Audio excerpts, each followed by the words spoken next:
Introduction. आज सुबह आप लोगों का किस चीज का सेशन था? मैम आज शुद्धि कोई क्रिया। भी शुद्धि क्रिया शुद्धि क्रिया। अच्छा, शुद्धि क्रिया में क्या सीखा आप लोगों ने? यस्टरडे एक्चुअली सर ने उसको पूरा थेरोटिकली एक्सप्लेन किया था और आज सारे डेमोन्स्ट्रेशंस उन्होंने बताए। ओके, कोई और भी आंसर करना चाहेगा? क्या उसमें क्या डेमोन्स्ट्रेशन? मैम जल नीति, दंड नीति। जल नीति सीखा आप लोगों ने? जी मैम। नॉस्ट्रिल से पानी डाल के दूसरे नॉस्ट्रिल से क्लीन करने जी का, मैम। नॉस्ट्रिल्स को। Okay, good. यस और मैम। दूसरी कौन सी जल शुद्धि आणि क्रिया? सूत्र नीती, दंड धोती, वस्त्र धोती। और नवली। मैडम वस्त्र धोती, नवली। ओके, सारी शुद्धि क्रियाएं देख ली आपने। Very nice. तो this was just to recall कि हम क्या सुबह सीखे, just to sharpen our brain, focus बढ़ाने के लिए। Very important thing is to recall. Okay, अब हम जस्ट आराम से अपने चेयर पे बैठ जाएंगे, पीछे टेक लगा के, दोनों हाथ गोद में रखेंगे और आंखें बंद, सिर्फ 1 मिनट के लिए, ओनली फॉर 1 मिनट। ठीक है, दोनों हाथ गोद में, आंखें बंद, पीठ टेका के बैठिए। एक गहरी लंबी सांस लीजिए, बिल्कुल स्लोली रिलीज कीजिए।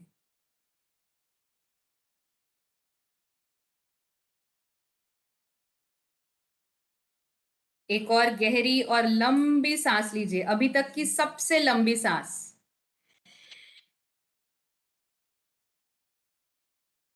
और जितना धीरे उसको रिलीज कर सकते हैं उतना धीरे धीरे रिलीज।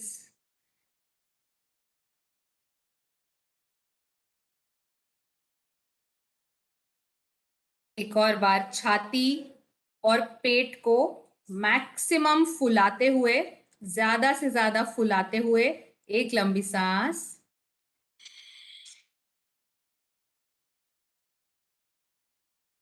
और जितना धीरे रिलीज कर सकते हैं उतना धीरे धीरे एक्सेल।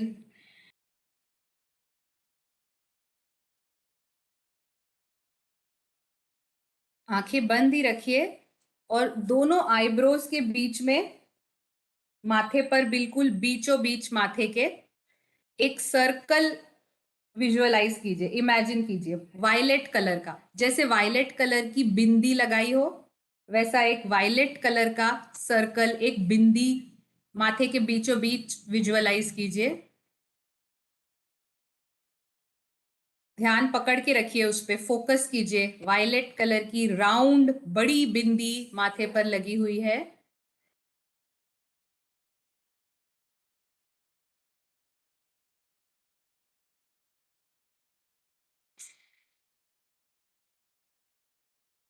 और जितनी भी आप वायलेट कलर की चीजें रिकलेक्ट कर सकते हैं, वायलेट कलर के आपके जो ड्रेसेस होंगे, कुछ सब्जियां जो वायलेट होती हैं, नेचर में वायलेट फूल, जो भी आपको वायलेट कलर की चीजें याद आ रही हैं, उन्हें विजुअलाइज करने की, याद करने की कोशिश कीजिए।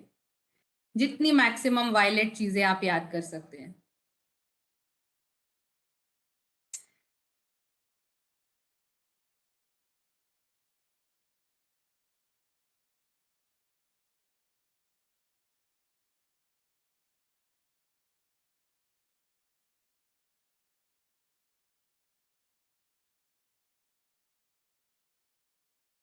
धीरे धीरे वापस वायलेट बिंदी पे ध्यान लाइए, वायलेट बिंदु जो माथे पर है, और धीरे धीरे उसका कलर लाइट हो रहा है। धीरे धीरे वायलेट कलर लाइट होके डार्क ब्लू बन गया है। हल्का कलर लाइट हुआ और अब माथे के बीचों बीच एक डार्क ब्लू कलर का स्पॉट है। ध्यान यहाँ वहां भटकने मत दीजिए, बार बार दूसरे थॉट्स आएंगे, बार बार माइंड को खींच के लाइए। Round big dark blue spot on your forehead visualise कीजिए, डार्क ब्लू कलर का स्पॉट।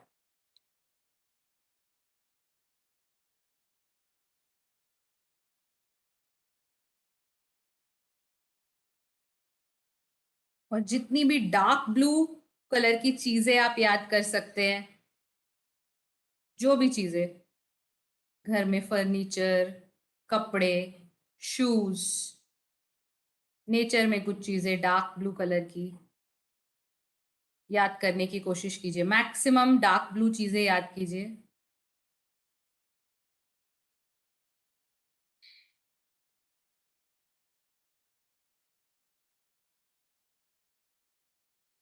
दूसरे थॉट्स बार बार आएंगे, दैट्स ओके। माइंड अपना काम कर रहा है तो वो दूसरे थॉट्स लाते जा रहा है।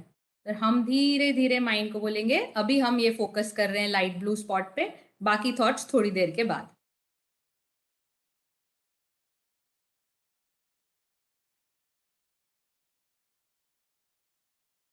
फिर से लाइट, ये जो डार्क ब्लू स्पॉट है उस पे फोकस लाइए और धीरे धीरे उसका और कलर लाइट होता जा रहा है, लाइट होता जा रहा है, और एकदम लाइट ब्लू कलर का स्पॉट है हमारे माथे पर। एक बड़ा सा बिंदु है, जैसे बिंदी लगाई हो, माथे के बीचों बीच बड़ा सा एक लाइट ब्लू कलर का स्पॉट है, उसे विजुअलाइज कीजिए। बहुत ही ठंडक देता हुआ स्पॉट है, कोल्ड स्पॉट है। टेम्परेचर भी अब आप उसका फील कर सकते हैं। ठंडा एक light blue round spot forehead पर है, माथे पर है।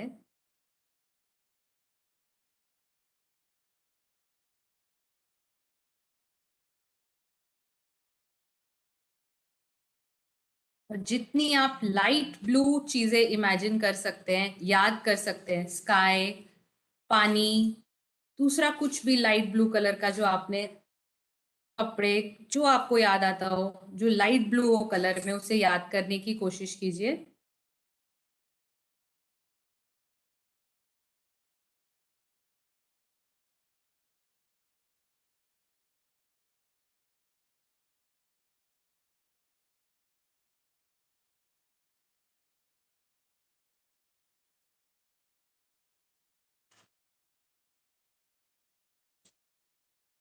और फाइनली धीरे धीरे अब ये जो लाइट ब्लू स्पॉट है ये और लाइट हो के धीरे धीरे बिल्कुल एक वाइट स्पॉट बन जाता है माथे पर।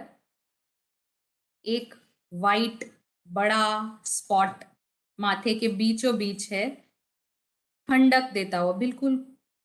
उसका टेम्परेचर थोड़ा बॉडी टेम्परेचर से कम है, तो थोड़ा ठंडा फील होता है वो एरिया में जहां वो स्पॉट है। हल्की ठंडक महसूस कीजिए। वाइट स्पॉट है बिल्कुल,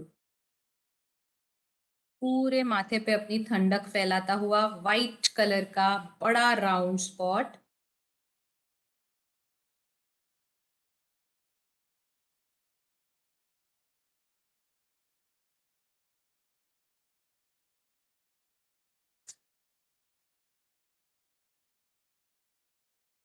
जितनी वाइट चीजें आप याद कर सकते हैं, कोई भी वाइट चीजें जो आप याद कर सकते हैं, खाने में मूली, पहनने में कोई ड्रेसेस होंगे वो, जूते चप्पल वाइट, घर की टाइल्स वाइट, कोई भी वाइट चीज जो आप याद कर सकते हैं, जितनी ज्यादा आप याद कर सकते हैं। बिल्डिंग्स देखी हुई white, plaster of Paris white, statues white, towel white, charger white, जो वाइट चीजें आप याद कर सकते हैं याद कीजिए। लास्ट 30 सेकेंड्स में जितनी मैक्सिमम चीजें वाइट याद कर सकते हैं आप। स्वान,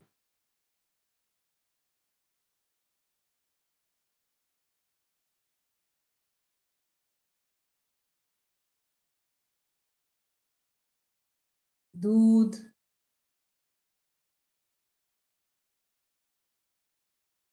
रिलैक्स। वापस एक लंबी सांस, मैक्सिमम लंबी, बिल्कुल धीरे धीरे प्रश्वास।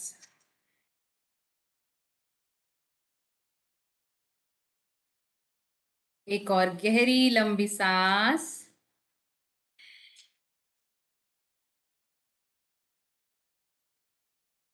बिल्कुल धीरे धीरे प्रश्वास और चेहरे पे हल्की मुस्कुराहट ले आइए और धीरे से आंखें खोलिए।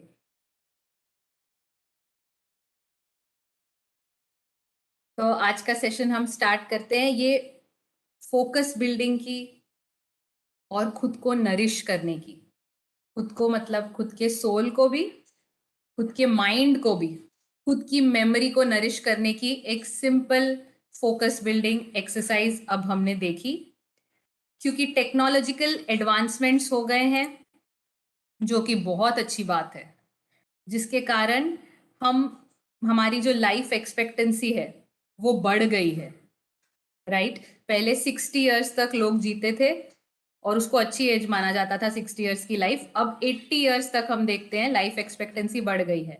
ज्यादातर लोग 80 इयर्स तक अब रहते हैं, जो कि बहुत ही अच्छा है। इस कारण हुआ है क्योंकि इतने सारे पैथोलॉजिकल इन्वेस्टिगेशंस बढ़ गए हैं, इतने सारे मेडिसिन अवेलेबल हैं, इतने सारे ट्रीटमेंट्स अवेलेबल है, इतने सारे वैक्सीन्स अवेलेबल है। इस कारण से हमारी जो लाइफ एक्सपेक्टेंसी है वो बढ़ के अब 80 हो गई है, 80 इयर्स हो गई है। लेकिन हमारी जो मेमोरी है, हमारी जो याददाश्त है या ब्रेन की जो कैपेसिटी है, वो 60 इयर्स तक पहले नॉर्मल रहती थी और फिर धीरे धीरे धीरे धीरे थोड़ी थोड़ी याददाश्त हमारी कमजोर होती जाती थी, या ऐसा बोल सकते हैं कि डिटीरियोरेट होती जाती थी। माइंड कमजोर होता जाता है ना, ब्रेन थोड़ा थोड़ा वीक होता जाता है एज के साथ। अब वो वैसा ही चल रहा है, ठीक है। मेमोरी वैसी ही चल रही है, वीक होती जा रही है 80 इयर्स तक, 60 इयर्स से 50 इयर्स से धीरे धीरे कम होती जा रही है, लेकिन एज बढ़ गई है। तो अब माइंड के जो ये याददाश्त की बीमारियां हैं, जो ये चीजें याद रखने की, मेमोरी की, फोकस कंसंट्रेशन की बीमारियां हैं, ये बढ़ती जा रही है। ज्यादातर लोगों में ये हो रही है और अनफॉर्चुनेटली ये ट्रीटेबल नहीं है, ठीक है। अभी तक इसका कोई क्योर नहीं है। सिर्फ हम ये कर सकते हैं कि कुछ हम प्रिवेंशन ले सकते हैं, कुछ हम ऐसी एक्टिविटीज, ऐसा डाइट, ऐसे लाइफस्टाइल चेंजेस इनकॉर्पोरेट कर सकते हैं जिसके कारण इसका ऑनसेट डिले हो, मतलब ज्यादा से ज्यादा टाइम तक हमारी मेमोरी, हमारा फोकस, हमारा अटेंशन स्पैन ज्यादा से ज्यादा एज तक अच्छा रहे, ठीक है। वरना स्मृति भ्रंश नाम की ये जो डिजीज बोले या एक सिम्टम बोल सकते हैं, जिसको कि हम डिमेंशिया बोल रहे हैं, वो होने का हमें चांस रहता है, ठीक है। डिमेंशिया एक वो बीमारी है या याददाश्त की एक सिम्टम है, ऐसा बोल सकते हैं, जिसमें कि जो पेशेंट रहता है वो धीरे धीरे चीजें भूलने लगता है। छोटी मोटी चीजें तो भूलते ही हैं हम, लेकिन ये थोड़ा एडवांस स्टेज में काफी सारी चीजें पेशेंट भूलने लगता है। जैसे कि गाड़ी लेके निकले और सडनली याद ही नहीं आ रहा कहाँ जा रहे थे, रास्ता ही याद नहीं आ रहा। कोई मैंने एक पेशेंट्स ऐसे भी देखे हैं जिन्होंने अभी खाना खाया और उनको याद ही नहीं आ रहा कि खाना खाया कि नहीं। तो इस स्टेज तक ये डिमेंशिया पहुंच जाता है। कई बार अभी हमने मूवीज में भी देखा है, वेब सीरीज में भी देखा है, कई जगह ये बीमारियों का रेफरेंस, अल्जाइमर्स या डिमेंशिया का रेफरेंस हमने देखा है। एक और इसमें टर्म होता है हमारे ब्रेन के फंक्शनिंग में, जो बहुत इंपॉर्टेंट है, बहुत बार हमने सुना भी है, आज उसको थोड़ा समझ लेते हैं। कॉग्निशन, ठीक है।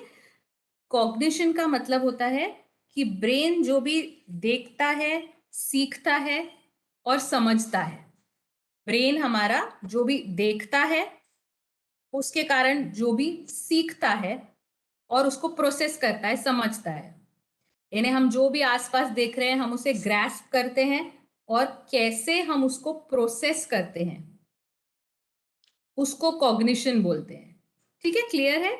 Relating to mental process involved in knowing, learning and understanding।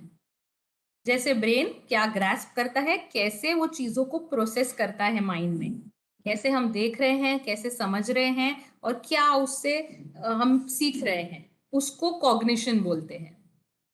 यानी ब्रेन के एक वर्किंग स्टाइल को या ब्रेन के किस तरीके से उसका प्रोसेस इन्वॉल्व है सीखने का, उसको एक टर्म कॉग्निशन दिया हुआ है, उसके वर्किंग स्टाइल को ऐसा बोल सकते हैं सिंपल वर्ड्स में, ठीक है। जिसके कारण हमारा मेंटल प्रोसेसेस जो भी है कॉग्निशन में सब इन्वॉल्व है, फिर अवेयरनेस, परसेप्शन, रीजनिंग और जजमेंट।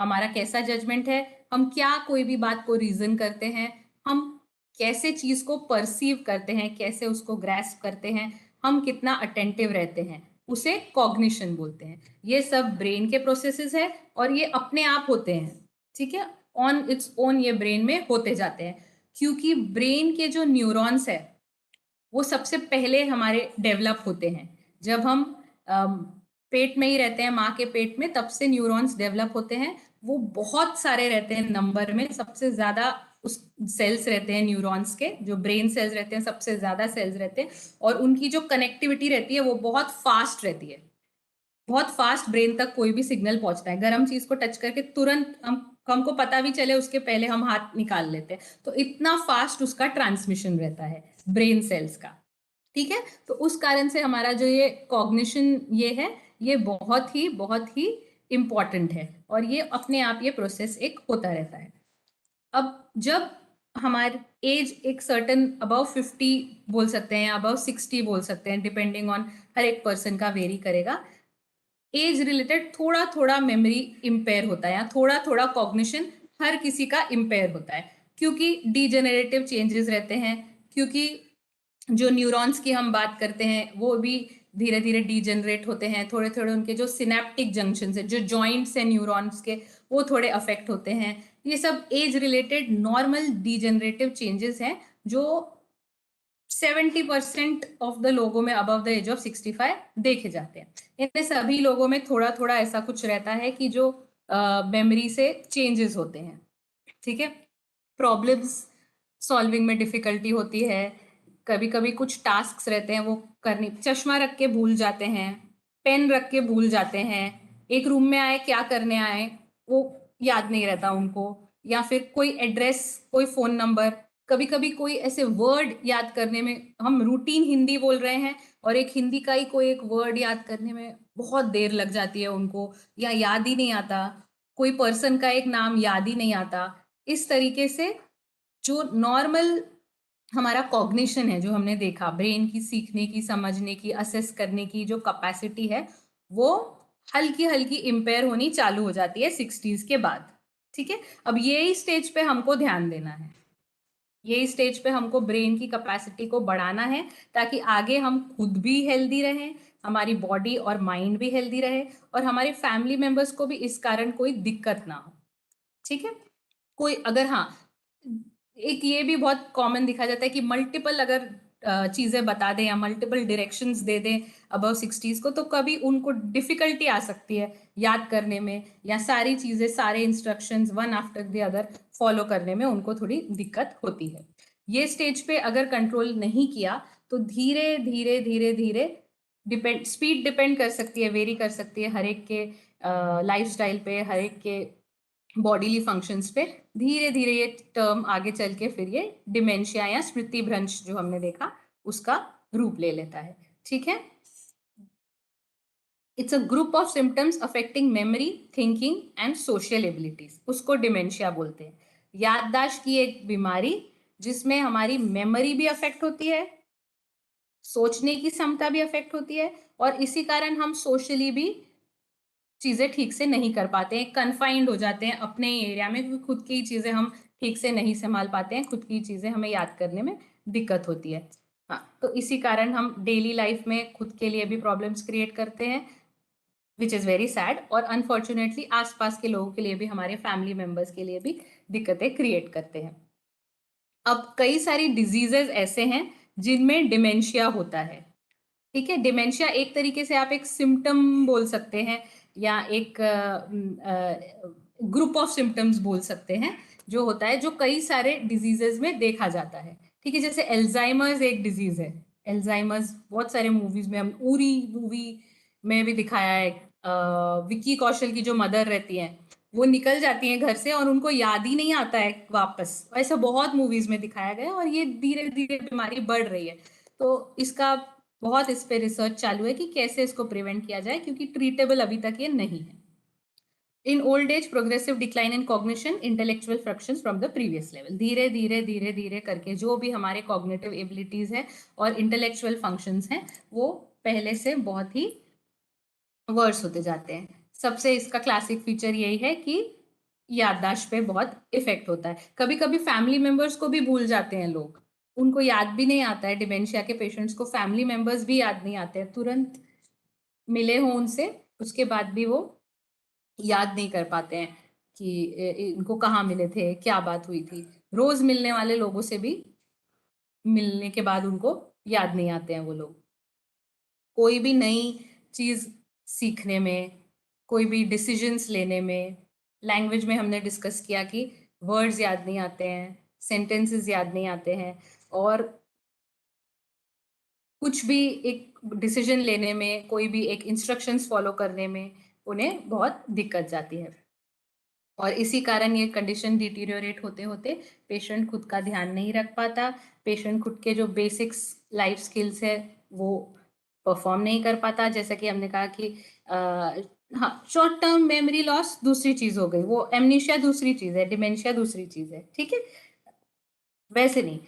लेकिन ये अफेक्ट शॉर्ट टर्म मेमोरी को ही करता है, वो हम आगे चल के देखते हैं। तो लेटर स्टेजेस में फिर पेशेंट खुद की भी केयर नहीं कर पाता क्योंकि वो हर चीज भूल जाता है, क्या दवाइयाँ लेनी है, क्या चीजें कहाँ रखी हैं, लोगों से मिलना, हर चीज उसकी अफेक्ट हो जाती है। हाँ, अब ये देखिए ऐसे हमारा ब्रेन वर्क करता है, ठीक है। ये उसका एक चार्ट है।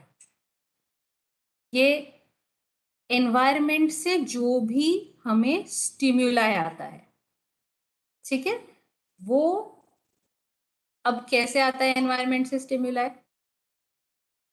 कैसे आएगा? सेंसेस से आएगा। हमारे 5 सेंसेस है, ठीक है। Sense of hearing, sense of sight, sense of smell, sense of taste और सेंस ऑफ टच। यानी जो भी हम एनवायरनमेंट से लेते हैं वो ये 5 ही तरीके से ले सकते हैं। 5 इंद्रियां हैं।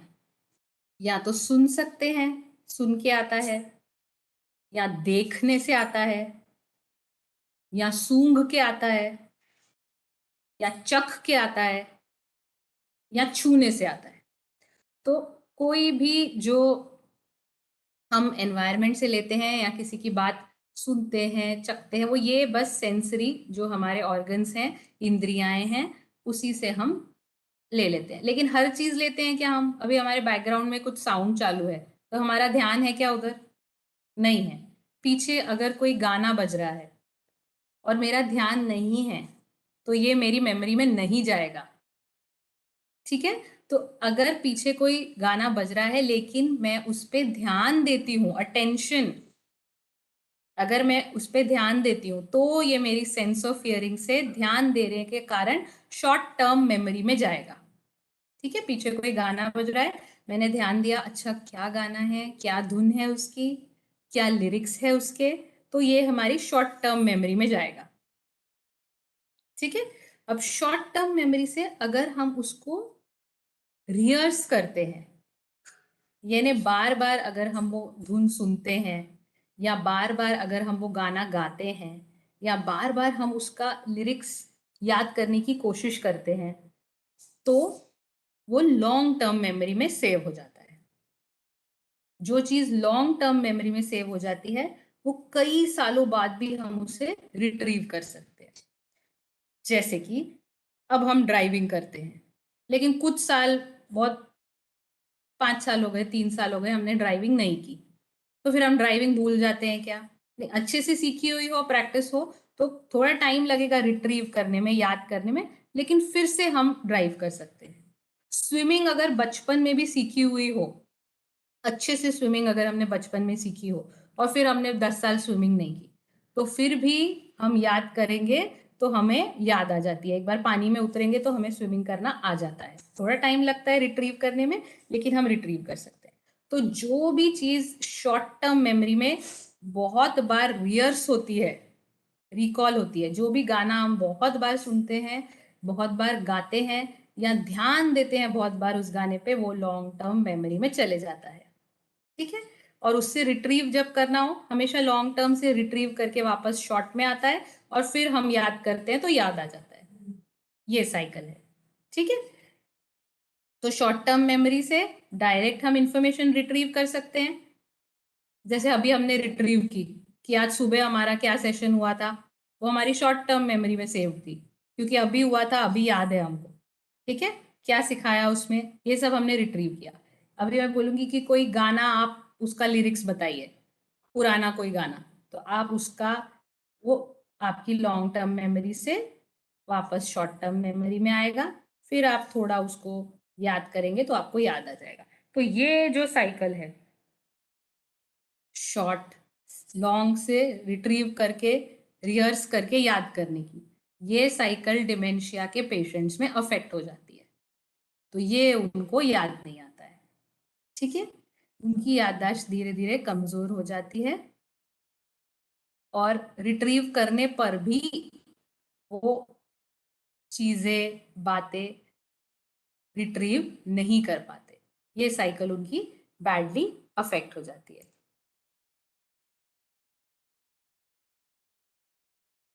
अब ऑब्वियसली डिमेंशिया के कॉजेस क्या क्या है, तो एक सबसे इंपॉर्टेंट कॉज है ब्रेन श्रिंकेज या अट्रोफी, मतलब ब्रेन का जो साइज है वो छोटा हो जाता है, अट्रोफी यानी चेंज हो जाता है। अब ऐसा क्यों होता है, ब्रेन का साइज चेंज कैसे होगा, क्योंकि ब्रेन को कुछ सप्लाई करने वाली जो ब्लड वेसल्स है, ब्रेन को जो ब्लड वेसल्स सप्लाई करती हैं, और वो सिर्फ ब्लड ही सप्लाई नहीं करती, ब्लड भी सप्लाई करती हैं, ऑक्सीजन भी सप्लाई करती हैं, और न्यूट्रिएंट्स भी सप्लाई करती हैं। अब किसी कारण ये जो नली है, एक पाइपलाइन है, उसमें अगर ब्लॉकेज हो गया या वो थिक हो गई, ब्लॉकेज हो गया, बंद हो गई पाइपलाइन, तो आगे ये तीनों ही चीजें सप्लाई नहीं होंगी, ब्लड ऑक्सीजन न्यूट्रिएंट्स ब्रेन को सप्लाई नहीं होंगे, क्योंकि नली बंद हो गई कोई ब्लॉकेज के कारण। उस कारण ब्रेन को ब्लड सप्लाई नहीं मिलेगा और ब्रेन का साइज चेंज हो जाएगा। ये अल्जाइमर्स में होता है, आगे देखेंगे हम अल्जाइमर्स क्या है, वो भी आगे हम कवर करेंगे। अभी के लिए सिंपल मैं एकदम लैंग्वेज में समझाने की कोशिश कर रही हूँ कि एक पाइपलाइन है और जिसके थ्रू सब कुछ ब्रेन को मिल रहा है। अब वो पाइपलाइन में या तो ब्लॉकेज आ गया या तो वो नैरो हो गई, बड़ा उसका डायमीटर था लेकिन उसमें कुछ डिपॉजिट्स हुए और वो नैरो हो गई, या उसी के जो वॉल्स थे वो थिक हो गए, जाड़े हो गए, उसके वॉल्स दोनों, नली के जो दोनों ऊपर नीचे के वॉल्स थे वो जाड़े हो गए, तो वो नली जो है वो नैरो हो गई। तो इस कारण भी आगे जो है वो ब्लड नहीं पहुंच पा रहा और इस कारण भी ब्रेन जो है उसका साइज चेंज हो जाएगा, छोटा हो जाएगा या डिसफिगर हो जाएगा। ठीक है, uncontrolled high blood pressure, blood pressure की जो ब्लड प्रेशर क्या होता है, सिमिलर चीज होती है, एक नली रहती है जिसका एक्स डायमीटर रहता है और उसमें से ब्लड फ्लो होते रहता है। ठीक है, लेकिन ब्लड प्रेशर वाले पेशेंट्स में क्या होता है, जो नली का साइज रहता है ब्लड वेसल का वो नैरो हो जाता है, ब्लड उतना ही फ्लो हो रहा है, ब्लड उतना ही फ्लो हो रहा है जो अमाउंट पहले फ्लो हो रहा था, लेकिन जो आपकी वेसल है उसका साइज छोटा हो गया, तो क्या हो गया, वेसल पे प्रेशर आएगा, उसको ब्लड प्रेशर बोलते हैं। ठीक है, ब्लड प्रेशर का मतलब ही होता है कि जो नलियां हैं वो साइज में छोटी हो गई है, छोटी या थिक, किसी भी कारण उसका डायमीटर कम हो गया है, लेकिन ब्लड का जो वॉल्यूम है वो तो उतना ही फ्लो होता है, इस कारण नलियों पे प्रेशर पड़ता है और उसी को हाई ब्लड प्रेशर कहते हैं। जिनको हाई ब्लड प्रेशर है वो लोग, और इसी कारण ब्रेन स्ट्रोक भी होता है, ब्रेन स्ट्रोक भी इसी कारण होता है, ब्रेन स्ट्रोक वालों को डिमेंशिया डेवलप होता है बहुत बार। तो इसीलिए अनकंट्रोल्ड है, यानी अगर हम दवाई ले रहे हैं और मेंटेन कर रहे हैं, कांस्टेंट चेक रख रहे हैं तो अच्छी बात है, वरना ब्लड प्रेशर वाले patient are high risk patients for brain stroke for dementia, उनको डिमेंशिया होने के चांसेस ज्यादा रहते हैं क्योंकि धीरे वैसे ही उनका ब्लड सप्लाई कम जा रहा है और विथ एज भी थोड़े चेंजेस हो गए तो उनको डिमेंशिया होने के चांस। स्मोकिंग में भी सिमिलरली नलियां जो है उसमें प्लाग जमा होता है, जो हमारी ब्लड वेसल्स हैं उसमें प्लाक डिपॉजिट्स होते हैं। स्मोकिंग का तो कोई बेनिफिट ही नहीं है, मुझे समझ में नहीं आता लोग स्मोक करते क्यों हैं। तो स्मोकिंग में भी ब्लड वेसल में प्लाक जमा होता है, और प्लाक क्योंकि वो जगह ले लेता है ब्लड को पास होने के लिए जगह कम बच जाती है, इसलिए ब्लड ब्रेन तक नहीं पहुंच पाता। और सेम फिर ब्लड ब्रेन तक नहीं पहुंच पाता तो ब्रेन की कैपेसिटी, ब्रेन का कॉग्निशन, पहले जो हमने देखा, ब्रेन की समझने की, प्रोसेस करने की, ग्रैस्प करने की चीजों को क्षमता कम हो जाती है और डिमेंशिया डेवलप होता है। सिडेंटरी लाइफस्टाइल, फिजिकल एक्टिविटी अगर नहीं है, बहुत बैठे ही बैठे काम है, और हम अपनी बॉडी को एक्सरसाइज को एक्सपोज नहीं कर रहे हैं, या फिर कोई फिजिकल एक्टिविटी अच्छी नहीं कर रहे हैं, तो उस कारण भी हमारा जो स्लगिश ब्लड फ्लो हो जाता है, यानी स्मूथ फ्लो नहीं रहता है पूरी बॉडी में, और उस कारण से अगेन हमको डिमेंशिया होने का चांस रहता है। डायबिटीज एक और कारण है। डायबिटिक्स को भी जल्दी उनके भी क्योंकि शुगर लेवल्स हाई रहते हैं, इंसुलिन लेवल्स लो रहते हैं, इस कारण से उनको डिमेंशिया होने के चांसेस ज़्यादा रहते हैं। हार्ट डिजीजेस जिनको रहते हैं, अगेन ब्लॉकेजेस रहते हैं, बाईपासेस होते हैं, तो ब्लड सप्लाई थोड़ा सा रेगुलराइज नहीं रहता है, होम्योस्टेसिस प्रॉपर नहीं रहता है, तो उस कई कई वेसल्स रहते हैं, सिर्फ कुछ नोटिस होते हैं और उनका बाईपास होता है और ट्रीट होते हैं। पर हार्ट पेशेंट्स में, आथेरोस्क्लेरोटिक पेशेंट में बहुत सारे वेसल्स रहते हैं जो अननोटिस रहते हैं, थोड़े बहुत नैरो हो गए रहते हैं, ऐसे हर जगह ब्रेन के अगर नैरो हो गए हैं, तो उस कारण से अगेन ब्रेन को ब्लड कम पहुंचेगा और अगेन हमें डिमेंशिया का बहुत चांस रहेगा। हाई कोलेस्ट्रॉल वाले पेशेंट्स, जिनका कोलेस्ट्रॉल मेंटेन करने के बाद भी, दवाई लेने के बाद भी हाई ही रहता है या अननोटिस्ड हाई रहता है, कई बार बहुत अभी चेक कराएंगे तो बहुत लोगों का ऐसे ही कोलेस्ट्रॉल हाई निकलेगा, तो इट्स नॉट समथिंग कि सबका नोटिस भी होता है। तो कई बार कोलेस्ट्रॉल हाई रहने से भी, कोलेस्ट्रॉल यानी क्या, वही फैट जैसा एक डिपॉजिट जो जमा हो जाएगा, तो अगेन फैट जैसा एक डिपॉजिट जो जमा हो गया, तो फिर से हमने ब्लड वेसल्स को जगह कम दे दी तो ब्लड कम हो गया तो बहुत सारे ऑर्गन्स को ब्लड सप्लाई कम हो गया, तो ब्रेन को भी कम हो गया, तो डिमेंशिया डेवलप होने का चांस रहता है। और लाइफस्टाइल डिजीजेस इसी तरीके के बाकी भी बहुत सारे, थायराइड का डिजीज है, hypothyroidism, hyperthyroidism, T3 T4 TSH के लेवल्स प्रॉपर नहीं रहते हैं, पिट्यूटरी एक हार्मोन, जो भी हार्मोनल लेवल्स कुछ प्रॉपर नहीं रहते हैं, लाइफस्टाइल डिजीजेस रहते हैं, उनमें डिमेंशिया डेवलप होने का चांस रहता है। अब डिमेंशिया में क्या क्या सिम्टम्स हमें देखने मिलते हैं? एक तो जो भी एज्ड लोग रहते हैं उनमें ये डिजीज हो रहा है, इसलिए ये सिग्निफाई किया हुआ है। सेकेंडली, थिंकिंग कैपेसिटी, इनमें सोचने की जो क्षमता है वो अफेक्ट होती है, ठीक से सोच नहीं पाते हैं, ध्यान नहीं दे पाते हैं, समझ, इनकी जजमेंट करने की जो कैपेसिटी है वो अफेक्ट होती है। भाषा हमने पहले ही देखा, लैंग्वेज में इनको बहुत दिक्कत आती है, words, names, even recent words, पुराने वर्ड्स तो याद नहीं आते हैं, रिसेंट वर्ड्स भी याद नहीं आते हैं, लैंग्वेज में डिफिकल्टी आती है, प्रॉपर सेंटेंसेस फ्रेम नहीं कर पाते हैं, ध्यान नहीं लगता है इनका, फोकस नहीं कर पाते हैं, कंसंट्रेशन नहीं कर पाते हैं, बहुत चीजें भूलते हैं लोगों, दवाई खाई कि नहीं तुरंत खाने के बाद भूल जाते हैं। आप लोग प्रेजेंटेशन देख पा रहे हैं ना? Yes ma'am. Yes, ma'am. Yes ma'am, yes. Yes, yes, ma'am. Okay, तो एक फोकस करने के लिए कंसंट्रेशन नहीं कर पाते हैं, फोकस नहीं कर पाते हैं, प्रॉपर रीजनिंग, उनकी एबिलिटी जो रहती है रीजन करने की, वो अफेक्ट हो जाती है, ठीक से चीज़ों को परसीव नहीं कर पाते हैं, और इसी तरह से उनकी मेमोरी जो, कितना बुरा है ना कि हम हमारे जिनके साथ हम रहते हैं उनको ही हम पहचान नहीं पाए, खाना खाया कि नहीं, ये 2 मिनट पहले जो बात हुई वो हम याद नहीं कर पाए, तो दिस इज कितना हेल्पलेस लकीली हम इंडिया में रहते हैं जहाँ हम हमारे एल्डर्स की केयर करते हैं, तो हम उनकी केयर करने के लिए हमेशा तैयार हैं। लेकिन ना ही हो तो उनको भी दिक्कत ना जाए और हमको भी दिक्कत ना जाए। यहाँ पे हम एक छोटी सी ब्रीदिंग एक्सरसाइज देखेंगे, सिंपल कॉग्निशन बढ़ाने के लिए। बहुत सिंपल हो सकता है आपके कोर्स में आपने देखी हो सुख क्रिया। एक सिंपल ब्रीदिंग एक्सरसाइज देखेंगे। ठीक है, आराम से जैसे बैठे हैं बैठे रहिए, टेक लगा के। राइट हैंड यूज करेंगे, छोटी उंगली और अंगूठा, वेरी सिंपल। राइट हैंड सीधा रखेंगे, राइट हैंड की छोटी उंगली और अंगूठा यूज करेंगे। बाकी 3 उंगलियां एक साथ रखेंगे। राइट हैंड की छोटी उंगली और अंगूठा, बाकी 3 उंगलियां एक साथ। और राइट नथुना बंद कर लीजिए। अभी सिर्फ लेफ्ट नथुने से सांस लेना है, लंबी सांस लीजिए। अब छोटी उंगली से लेफ्ट नथुना बंद कीजिए। राइट ओपन, राइट से प्रश्वास।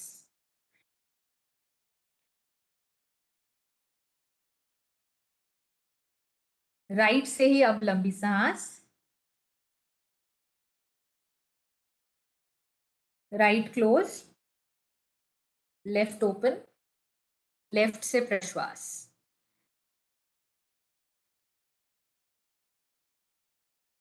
लेफ्ट से लंबी सांस। Left close, right open, right से प्रश्वास।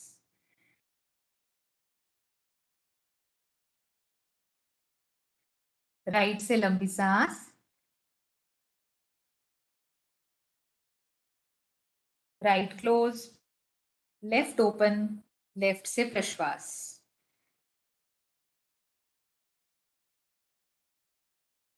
लेफ्ट से लंबी सांस।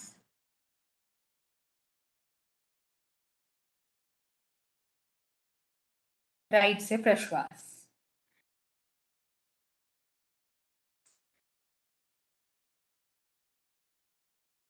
राइट से लंबी सांस।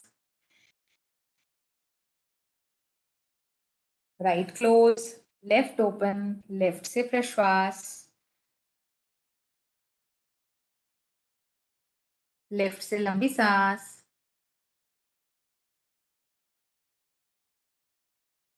राइट से प्रश्वास। राइट से लंबी सांस। लेफ्ट से प्रश्वास। आंखें बंद करके खुद से कंटिन्यू कीजिए, अपने आप कंटिन्यू कीजिए। लेफ्ट से लंबी सांस। राइट से प्रश्वास। राइट से लंबी सांस। लेफ्ट से प्रश्वास। खुद से कंटिन्यू कीजिए for 2 complete minutes। Continue on your own.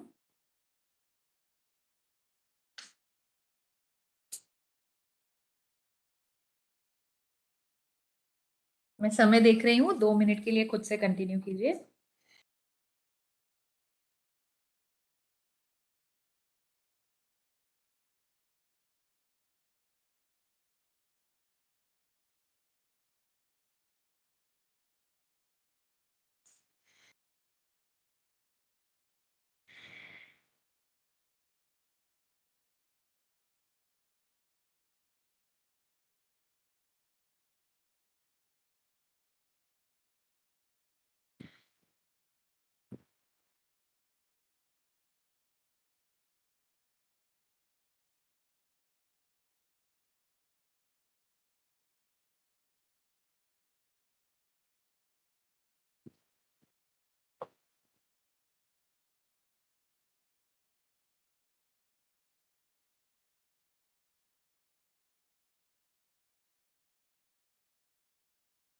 आंखें बंद रखते हुए खुद से कंटिन्यू।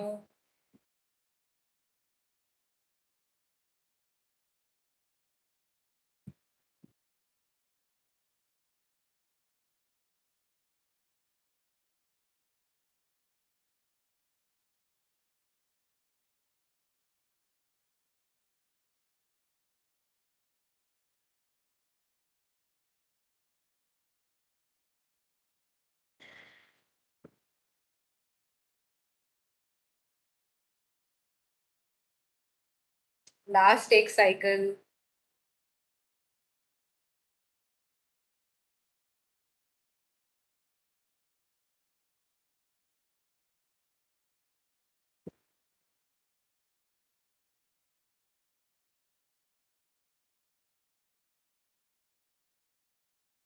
और धीरे से लेफ्ट नथुने से सांस छोड़ते हुए रुक जाइएगा। लेफ्ट नॉस्ट्रिल से सांस छोड़ते हुए आप रुक जाइए।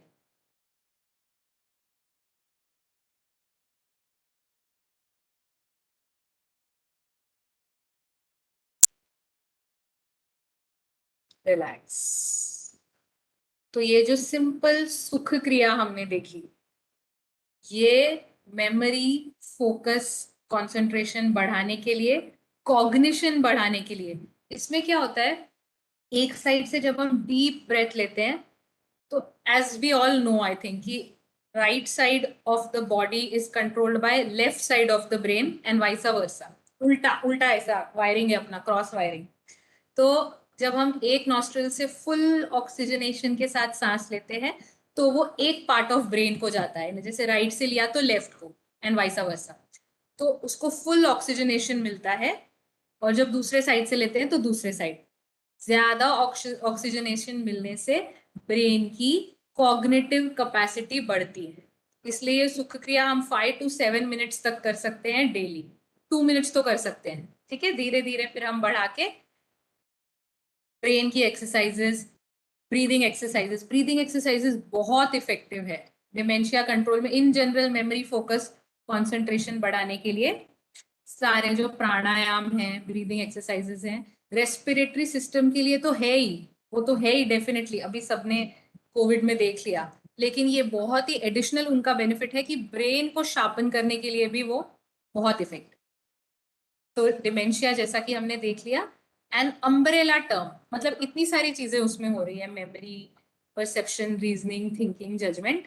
N umbrella term that includes changes severe enough to interfere with the person's ability to function. Alzheimer's बीच में हम बहुत मूवीज में तो एल्जाइमर्स इतना दिखाया है, अभी इतने में मैं देख रही हूँ सब मूवीज में एल्जाइमर्स दिखा रहे हैं। तो एल्जाइमर्स और डिमेंशिया में क्या फर्क होता है, कई बार ना ये टर्म्स इंटरचेंजेबली यूज होते हैं, मतलब कोई लोगों को तो लगता है कि सेम ही है, तो काफी यानी सिमिलर है लेकिन सेम नहीं है, ठीक है। डिमेंशिया एक डिजीज नहीं है, एक न्यूरो डिजेनरेटिव डिसऑर्डर है। न्यूरो मतलब ब्रेन के सेल्स का, ब्रेन के जो सेल्स है वो धीरे धीरे डीजेनरेट होते जा रहे हैं, खराब होते जा रहे हैं, सड़ते जा रहे हैं एक तरीके से, पर बहुत स्लो प्रोसेस में सड़ते जा रहे हैं, खराब होते जा रहे हैं, डीजेनरेट होते जा रहे हैं।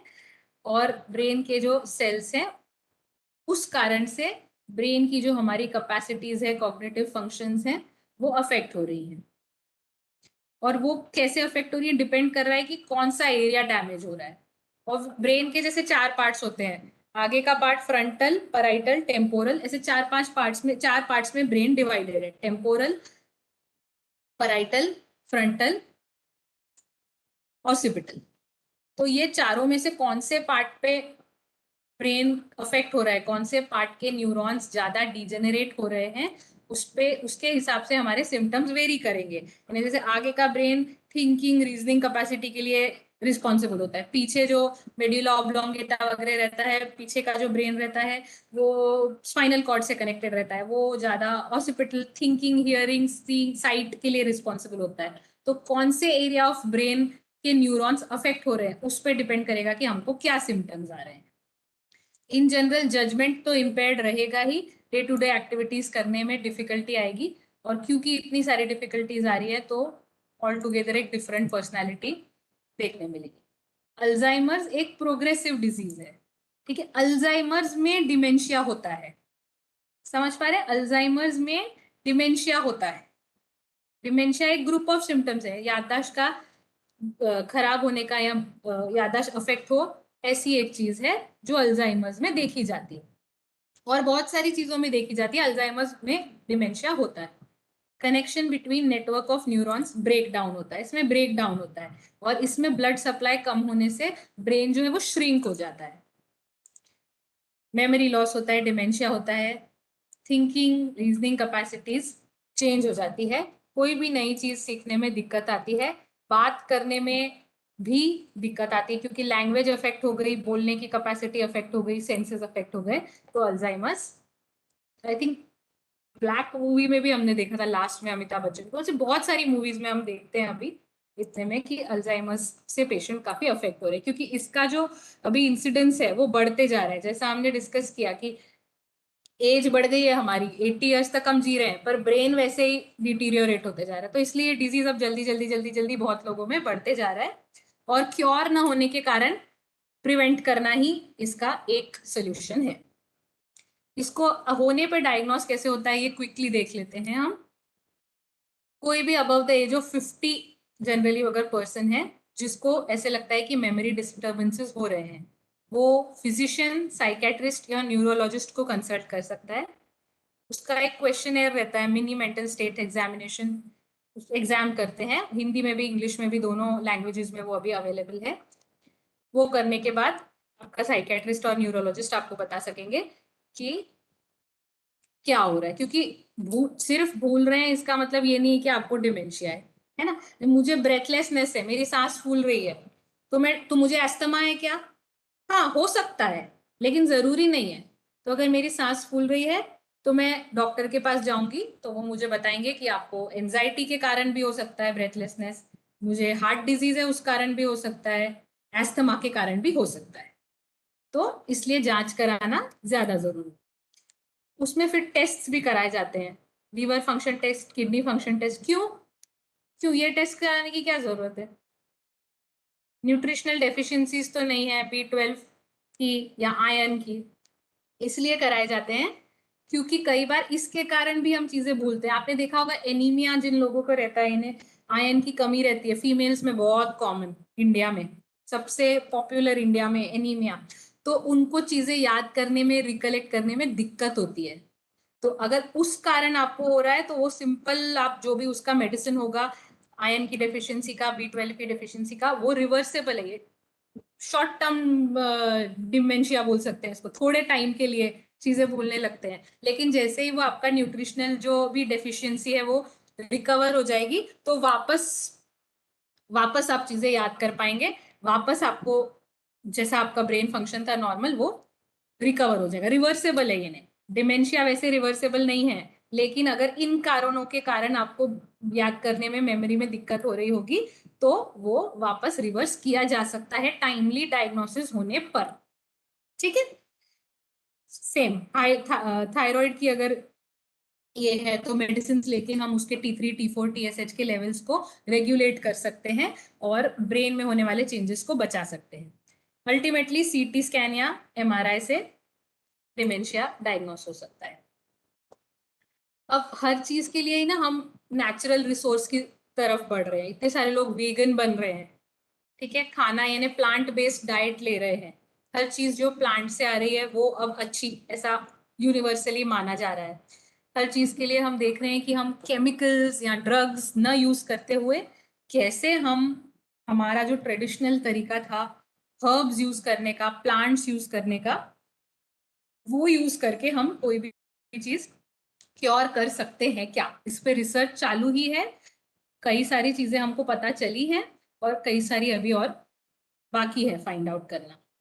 तो बहुत सारे हमारे हर्ब्स ऐसे अवेलेबल हैं, बहुत सारे हैं जो डिमेंशिया के लिए, मेमोरी, फोकस, कंसंट्रेशन बढ़ाने के लिए यूज होते हैं। मैंने जनरली वो हर्ब्स आज मैं कवर कर रही हूँ जो या तो हमने ज्यादातर देखे हुए हैं या हमें पता है, क्योंकि अननोन हर्ब्स और जो नहीं देखे हैं वो उससे रिलेट करना डिफिकल्ट हो जाएगा, इसलिए जो आप रिलेटेबल है वैसे ही मैं हर्ब्स आपको आज उनके बारे में इंफॉर्मेशन दे रही हूँ।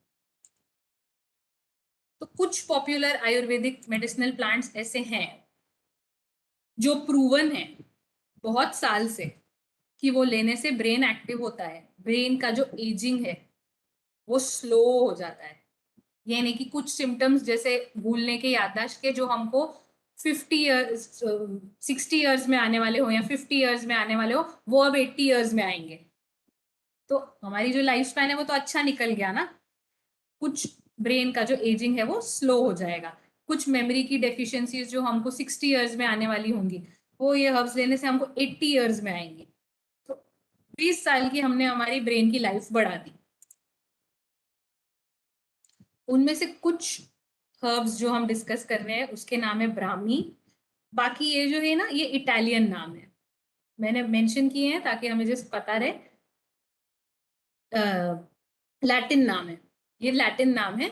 बाकी जो हम इजीली यूज करते हैं वो नाम मैं यूज करूंगी ताकि हमें पता रहे। ब्राह्मी, अश्वगंधा, कोकोनट, पुदीना या मिंट, शतावरी, शंखपुष्पी। ठीक है, ये लैटिन नेम्स है इनके। फर्स्ट जो हम डिस्कस कर रहे हैं वो है ब्राह्मी। ठीक से देखिए, इसके लीफ को हमें पहचान में आना चाहिए कभी भी हमें ये प्लांट दिखा तो। कैसे हार्ट शेप्ड, बिल्कुल नाजुक सा, बिल्कुल डेलिकेट सा ये प्लांट होता है। हार्ट शेप्ड इसके लीव्स है ना, जो हार्ट ड्रॉ करते हैं वैसे टाइप का है, बहुत डेलिकेट सा। और एक मनी प्लांट जैसा रहता है, जैसे मनी प्लांट में नीचे नीचे रेंगते हुए क्रीपर जैसे ग्रो होता है, वैसे ये भी ग्रो होता है नीचे नीचे, और बिल्कुल डेलिकेट नाजुक सा प्लांट है। ब्राह्मी के बहुत सारे बेनिफिट्स हैं। एक तो इससे मेमोरी इंप्रूव होती है, सभी ले सकते हैं। प्रिवेंशन के लिए तो लेना ही है, इन जनरल हमें माइंड शार्पन करने के लिए ब्राह्मी ले सकते हैं। कॉग्निटिव बिहेवियर जो इतनी देर से हम देख रहे हैं कि ब्रेन की प्रोसेस करने की, ग्रैस्प करने की, समझने की जो क्षमता है वो ये बढ़ाता है। लर्निंग जो कैपेसिटी है ब्रेन की वो ब्राह्मी लेने से बढ़ती है। मिर्गी जो एपिलेप्सी जिसको बोलते हैं उसके क्योर में भी ब्राह्मी यूज होता है। फॉरगेटफुलनेस, भूल जाते हैं चीजें, उसके लिए। नींद नहीं आती जिनको, इंसोम्निया क्योर करने के लिए आयुर्वेदिक फिजिशियंस इसको देते हैं। और एंजाइटी कम करने के लिए, तनाव का लेवल, एंजाइटी का लेवल कम करने के लिए ब्राह्मी यूज होता है।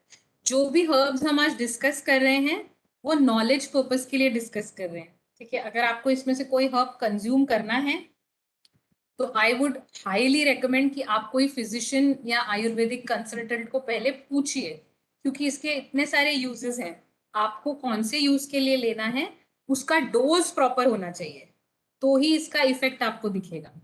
ठीक है, और कोई भी हर्ब्स ऐसे डायरेक्ट, कोई कई बार डायरेक्ट यूज भी होता है, लेकिन कई बार उसका शुद्धिकरण होने के बाद यूज होता है, इन्हें ड्राई करके कुछ उसके, it has to go through certain processes. तो इसलिए आइडियल ये है कि हमें पता रहे कि कौन से हर्ब्स अवेलेबल हैं, कौन से हर्ब्स यूज कर सकते हैं। पर जब हमें कंज्यूम करना है तो हम कोई आयुर्वेदिक प्रैक्टिशनर का जरूर जरूर कंसल्टेशन लें। ठीक है, अब इसका कौन सा पार्ट यूज होता है? ठीक है, इसका सीड यूज होता है, रूट्स, लीव्स, राइजोम्स मतलब मॉडिफाइड रूट। रूट जो रहता है वो जैसे हल्दी में रहता है ना, मॉडिफाइड हल्दी रूट रहता है, लेकिन कैसे मोटा सा रूट रहता है, तो राइजोम होता है वो, यानी रूट्स प्लांट का जो मॉडिफाई हो गए हैं। हल्दी भी हम आगे कवर करने वाले हैं। ये कैसे वर्क करता है? जैसा हमने देखा कि ब्रेन के जो सेल्स है उसमें इन्फ्लेमेशन हो जाता है, सूजन टाइप का, उसको कम करने में ये मदद करता है। और क्योंकि इन्फ्लेम ही नहीं होने देगा तो वो न्यूरॉन्स को प्रोटेक्ट करके रखता है। इन्फ्लेमेशन प्रोटेक्ट करके नर्व्स के जो सेल्स है उनकी लाइफ बढ़ाता है, उनको प्रोटेक्ट करके। ठीक है, लेकिन कुछ लोग ये हर्ब यूज नहीं कर सकते, इसलिए मैंने बोला बिना कंसल्टेशन के नहीं लेना है। जिनको बहुत एसिडिटी रहती है पेट में और थ्रोट तक ऐसे जलन फील होती है कई बार, या पेट में अल्सर रहते हैं, स्टमक अल्सर्स रहते हैं, वो लोग ब्राह्मी यूज नहीं। हर चीज का कॉन्ट्राइंडिकेशन रहता है, जैसे अभी आपने धोती वगैरह भी सीखी सुबह, आपने बताया वो भी स्टमक अल्सर्स वाले नहीं कर सकते। तो ऐसे हर चीज का कॉन्ट्राइंडिकेशन रहता है, वो किसी गाइडेंस के अंदर करेंगे तो कोई दिक्कत नहीं आती है ना। तो इसका जो डोजेस रहता है वो generally 500 to 2000 milligrams per day रहता है। ये हम डिमेंशिया की बात कर रहे हैं क्योंकि आज हमारा टॉपिक वो है, उसके लिए ये इतना डोज यूज होता है। सेकेंड जो हम हर्ब डिस्कस कर रहे हैं वो है अश्वगंधा। इसको इंडियन विंटर चेरी और इंडियन जिनसेंग भी बोला जाता है, और ये इसका लैटिन नेम है। अश्वगंधा के तो ये तो ओवर द काउंटर भी अवेलेबल है, मतलब आप दवाई की दुकान में जाएंगे और अश्वगंधा के टैबलेट्स, पाउडर्स, सब कुछ अवेलेबल मिलता है आपको दवाई की दुकान में। लोग ऐसे ही भी लेते हैं बिना कंसल्टेशन, जो again I don't recommend, but लोग लेते हैं। इसकी बहुत सारी मेडिसिनल प्रॉपर्टीज हैं। ब्रेन के हेल्दी फंक्शनिंग के लिए इफेक्टिव है। ये देखिए, ये प्लांट का ना, ये रूट बहुत अलग सा है। इसके आगे एक इसका डिटेल्ड पिक्चर भी है। इसका रूट एक्चुअली यूज होता है, और फिर ना इसमें जो फ्लावर आता है वो पहले ऐसा एक समोसे जैसा उसका कवरिंग रहता है, और उसके अंदर ये जब खुल जाता है कवरिंग उसका ऐसा, तो अंदर ये जो रेड कलर का, सॉरी, अंदर ये जो रेड कलर का फ्रूट है ना, वो यूज होता है। तो इसके ये रूट्स यूज होते हैं, और ये जो पहले ऊपर का कवरिंग है, फिर वो खुल जाता है, फिर उसके अंदर उसका ये रेड कलर का फ्रूट आता है, वो यूज होता है अश्वगंधा का, और बहुत इफेक्टिव है। और एंजाइटी रिड्यूस करने के लिए, तनाव कम करने के लिए अश्वगंधा बहुत सालों से यूज में आ रहा है, बहुत इफेक्टिव हर्ब है। नींद नहीं आती या रेस्टलेसनेस रहता है, उसको कम करने के लिए अश्वगंधा बहुत इफेक्टिव है। ब्रेन की कॉग्निटिव फंक्शनिंग इंप्रूव करने के लिए, याददाश्त बढ़ाने के लिए, जल्दी रिकॉल करने के लिए चीजें, फॉरगेटफुलनेस अवॉइड करने के लिए बहुत इफेक्टिव है। स्ट्रोक्स ना हो, ब्रेन स्ट्रोक्स ना हो, ऑब्वियसली ब्रेन को प्रोटेक्ट कर रहा है, ब्रेन को ज्यादा स्ट्रांग बना रहा है, तो ब्रेन को स्ट्रोक से भी प्रिवेंट कर रहा है। उसके लिए अश्वगंधा बहुत ही इफेक्टिव है। यूजफुल पार्ट इसका देखा हमने कि रूट्स एक तो इसके यूजफुल रहते हैं, और ये जो रेड ऑरेंज कलर का ये छोटा सा इसका फ्रूट जैसा रहता है, वो यूज होता है। इसका dosage 500 to 600 milligrams per day रहता है। अश्वगंधा का और क्लोजर पिक्चर देखते हैं। बहुत बेनिफिट्स अश्वगंधा के, बहुत। इस पे हाई लेवल रिसर्च चालू है कि ये कैंसर प्रिवेंट करता है। अश्वगंधा के रूट्स, ये रूट्स हैं उसके, क्लोजर पिक्चर रूट्स का। मसल्स ज्यादा स्ट्रांग बनाता है, मसल्स की ग्रोथ को प्रमोट करता है। थायराइड लेवल्स अब नॉर्मल रहते हैं, उनको नॉर्मलाइज करने में अश्वगंधा हेल्प करता है। शुगर लेवल्स हाई रहते हैं, इंसुलिन लेवल्स लो रहते हैं, डायबिटीज में, टाइप 2 डायबिटीज में अश्वगंधा का रोल है उसको नॉर्मलाइज करने में, होम्योस्टेसिस मेंटेन करने में। कोलेस्ट्रॉल लेवल्स को प्रॉपर, जो अलाउड लिमिट है कोलेस्ट्रॉल का, उसमें चेक में रखने में अश्वगंधा हेल्प करता है।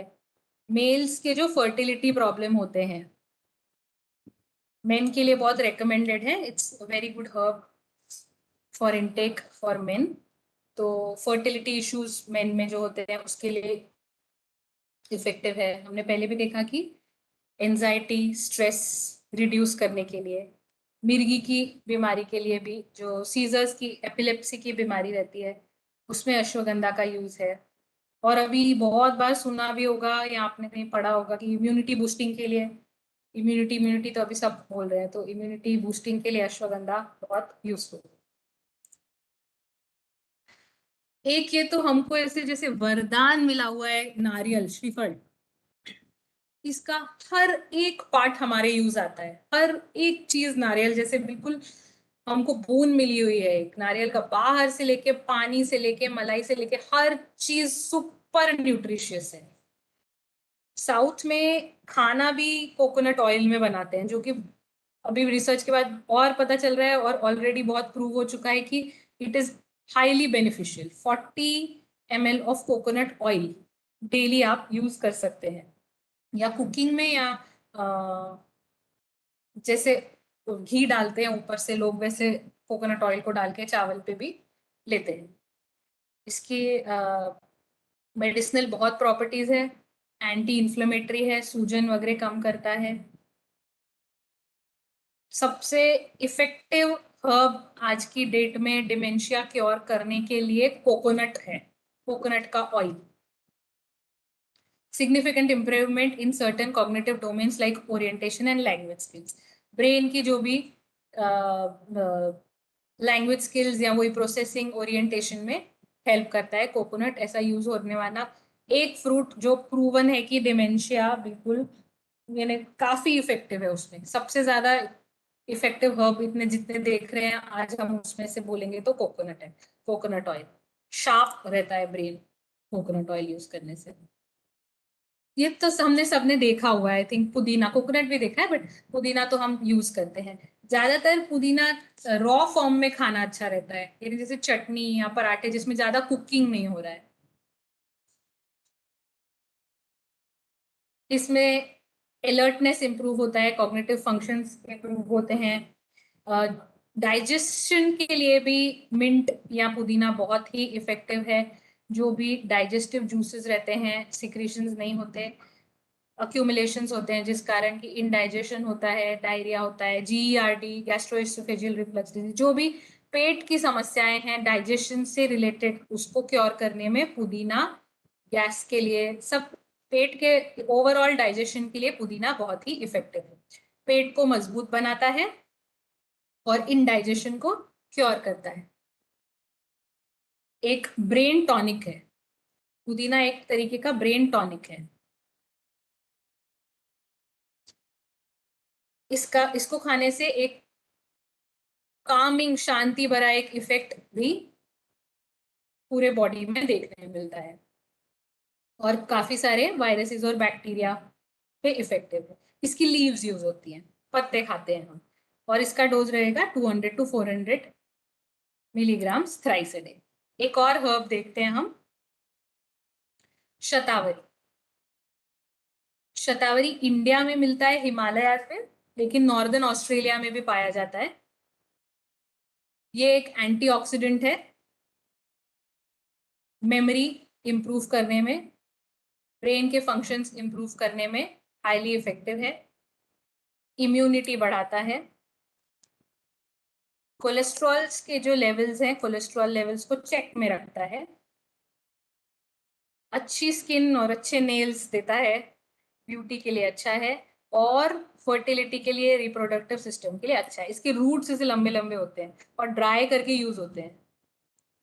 जो मैंने बोला कि कुछ हर्ब्स ऐसे डायरेक्ट यूज नहीं, जैसे मिंट हम डायरेक्ट यूज कर रहे थे पत्ते, पुदीना, लेकिन कुछ को थोड़ा प्रोसेस करना पड़ता है, शुद्धिकरण करना पड़ता है, तो इसके जो ऐसे लंबे लंबे अलग से मॉडिफाइड रूट्स टाइप्स हैं उसको ड्राई करके फिर शतावरी के प्लांट को यूज किया जाता है। इसका डोज रहता है 500 to 2000 milligrams per day. Madam ठीक है, ये सेम शतावरी है जो अपन घर में भी लगाते हैं एज अ ऑर्नामेंटल हाँ प्लांट? हाँ, वही मैंने बोला सारे हर्ब्स ज्यादातर हम वो देख रहे हैं जो आपने देखे हो सुने हो, अननोन एलियन नहीं। तो सारे ज्यादातर मैं वैसे ही हर्ब्स कवर कर रही हूँ आज के सेशन में जो ज्यादातर लोगों ने देखे सुने हुए हो, उस तरीके के हर्ब्स। करेक्ट, घर में लगा सकते हैं आप ये सब प्लांट्स, कोई दिक्कत नहीं। टर्मरिक, हल्दी तो सबको पता है कि हम इतना यूज हुआ है उसका इंडियन फूड में। तो ये राइजोसोम है जो मैं बोल रही थी ना, मॉडिफाइड रूट है ये हल्दी का। जिनके घर में प्लांट होगा, नहीं भी देखा होगा, तो इसे जमीन में ग्रो होता है, नीचे मिट्टी में ग्रो होता है जैसे रूट होता है। तो वो एक रूट ही रहता है थोड़ा सा मॉडिफाइड। हल्दी जो है ना, ये प्लांट का रूट वाला पार्ट रहता है, उसको राइजोम बोलते हैं। जितने भी हर्ब्स हैं वो सब हमारे सेंटर पे है, पूरा गार्डन है। जब आपके पास टाइम हो तो you all are welcome to come. इसके अलावा भी बहुत सारे हर्ब्स हैं, तो वो एक ऐसा पिकनिक या ऐसा कुछ आप जिसको भी, यू आर मोस्ट वेलकम, जो भी आना चाहे। और पूरा टूर दूंगी मैं, जितने भी हर्ब्स हैं लगे हुए हैं सारे, ये और बहुत सारे हर्ब्स आप देख सकते हैं, आप लेके जा सकते हैं अपने घर में लगाने के लिए, कोई दिक्कत नहीं, और वेलकम। तो हल्दी एक ऐसा ये है जो हमको पता है वुंड हीलिंग में, तो इतना इसका बचपन से हमने इंडिया में यूज देखा है कि चोट लगने पे या कुछ भी, क्यों वुंड हीलिंग में, क्योंकि इसकी एंटीसेप्टिक प्रॉपर्टीज है हल्दी की, नेचुरल एंटीबैक्टीरियल प्रॉपर्टीज है। तो जख्म पे लगा देने से बाकी बैक्टीरियल ग्रोथ कम हो जाती है, जिससे कि हीलिंग हैस्टन होती है, हीलिंग फास्ट होती है। दूसरे यूरिनरी ट्रैक्ट इन्फेक्शंस में, लीवर के कोई भी इन्फेक्शंस में यूज होता है। जो ओल्ड एज में एक और जो डिजीज होता है, घुटनों में दर्द रहता है, अर्थराइटिस जिसको बोलते हैं, चलने फिरने में दिक्कत होती है, चलना फिरना रेस्ट्रिक्ट हो जाता है, बाकी छोटे मोटे जॉइंट्स बोन्स भी अफेक्ट होते हैं, उसमें भी हल्दी का यूज है। कैंसर क्योर करने में अभी इसका बहुत इंपॉर्टेंट यूज आया है, लोग पेटेंट कर रहे हैं हल्दी को। Small pox, chicken pox cure करने में हल्दी का बहुत यूज है। जो हम आज बात कर रहे हैं उसके लिए इसका डोज है 500 to 2000 milligrams पर डे। ये जो ओवरऑल हम आज नर्व न्यूरॉन्स की हेल्थ की बात कर रहे हैं, डिमेंशिया, मेमोरी, ब्रेन पावर की बात कर रहे हैं, उस पे हल्दी का उस पे बहुत अच्छा इफेक्ट है। हाई लेवल रिसर्च चालू है उसके ऊपर कि हल्दी को कैसे हम ज्यादा से ज्यादा उसकी पोटेंसी को यूज करके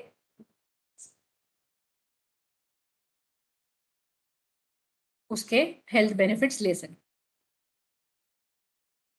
अब जैसा कि हमने ऑलरेडी डिस्कस किया कि ट्रीटमेंट कुछ नहीं है डिमेंशिया का, लेकिन प्रिवेंशन हम कर सकते हैं।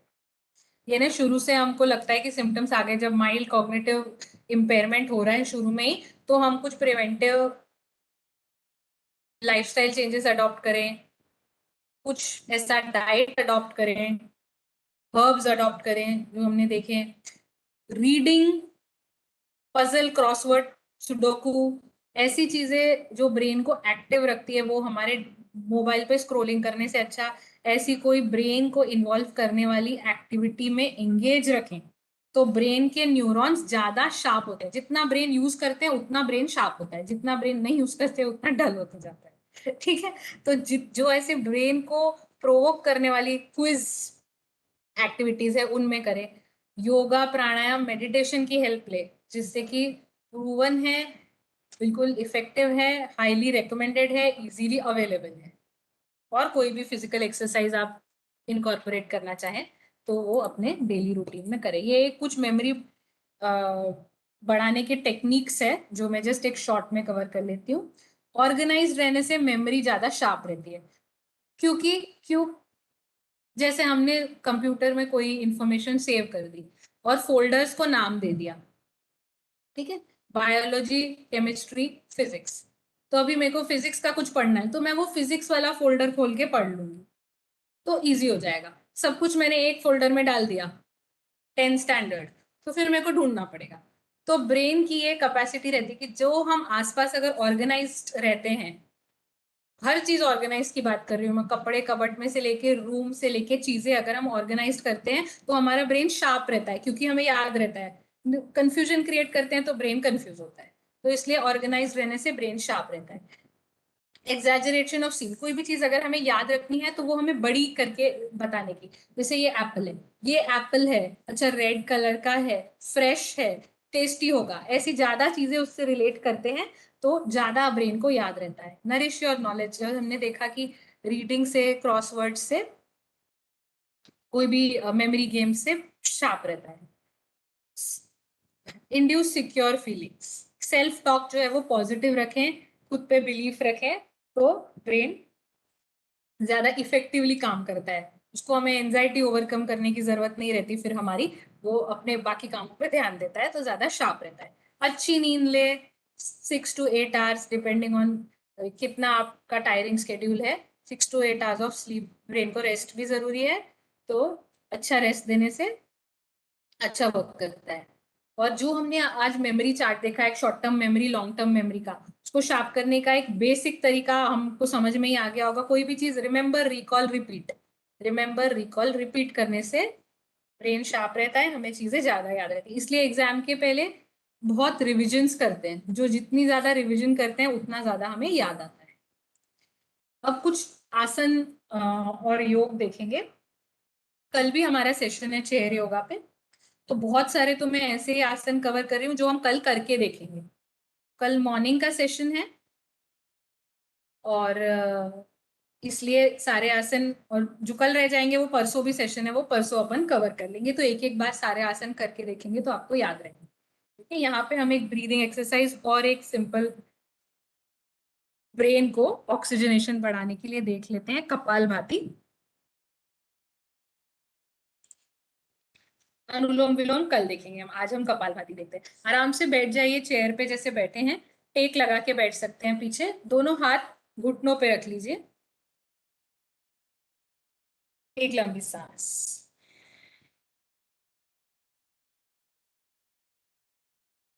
अब धीरे धीरे सिर्फ सांस छोड़ना है, ठीक है। सांस लेने की जो क्रिया है वो अपने आप होगी, हमें सिर्फ सांस छोड़ना है, और थोड़ा सा छोड़ते टाइम फोर्सफुली छोड़ना है। आई एम श्योर इतने दिन आपका योग हुआ है तो कपालभाति लिया होगा किसी ना किसी ने, तो फिर भी मैं आपको एक बार इंस्ट्रक्शंस दे लेती हूँ। फोर्सफुली सांस छोड़ना है, दैट्स इट। ऐसे स्लो कर सकते हैं, फास्ट करने की कोई जरूरत नहीं है। अगर आप फास्ट करते हैं, प्रैक्टिस की हुई है आपने, तो आप फास्ट कीजिए, कोई दिक्कत नहीं। धीरे धीरे अपना टाइम लेते हुए सांस छोड़ना है, जोर से सांस छोड़ना है, जोर से सांस छोड़ना है, ऐसे।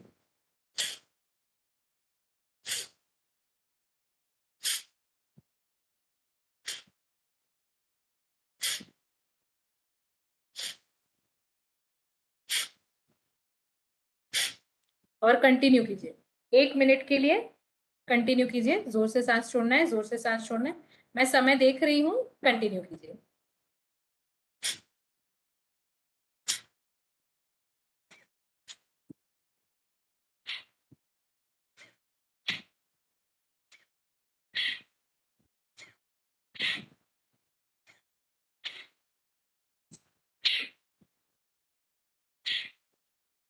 बीच में थक जाते हैं तो रुक के एक लंबी सांस लीजिए और फिर से रिज्यूम कीजिए। बीच में थक गए हैं तो एक लंबी सांस ले लीजिए, रिलैक्स,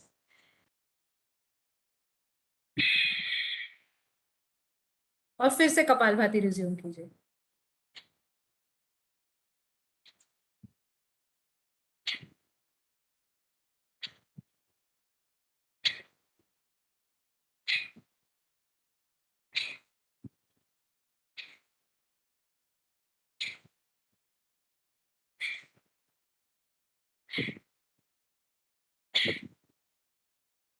रिलैक्स।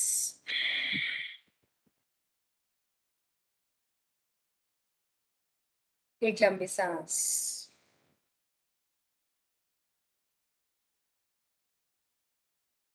इसमें हम एक नॉस्ट्रिल से भी करके देखेंगे। तो राइट नथुना जो है वो बंद कर लीजिए अंगूठे से ऐसे, बाकी उंगलियां सिंपली बंद रखिए। ज्यादा ऐसे जोर से प्रेशर नहीं देना है, हल्के हाथ से सिर्फ नथुना बंद करना है, और लेफ्ट नथुने से जोर से सांस छोड़ना है, जोर से सांस छोड़ना है, जोर से सांस छोड़ना है। धीरे करना है, क्योंकि हम अब एक ही नॉस्ट्रिल से कर रहे हैं ना, तो बहुत प्रेशर नहीं आना चाहिए। इसे आराम से स्लोली करना है 1 मिनट के लिए। Let's start. Forcefully exhale, forcefully exhale, forcefully exhale, and continue for 1 minute.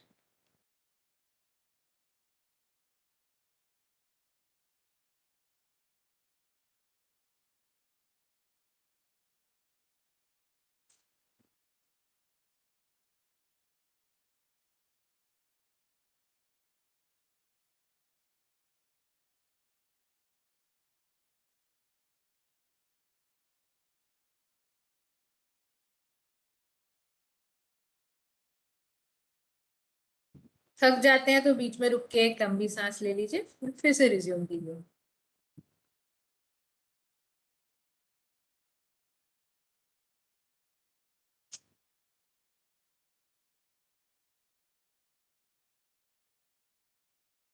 Relax. एक लंबी सांस।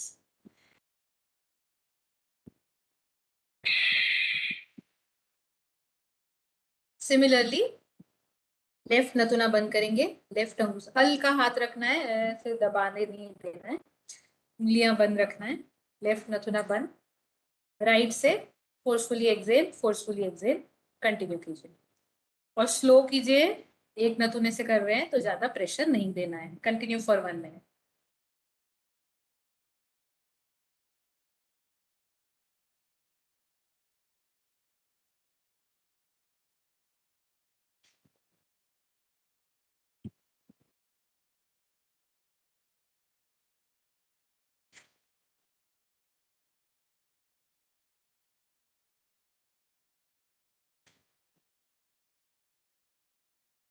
थक जाते हैं तो रुक के एक लंबी सांस लीजिए, फिर रिज्यूम कीजिए।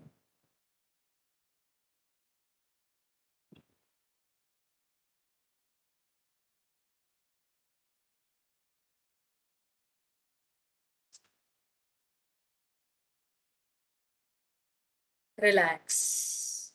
2 deep breaths.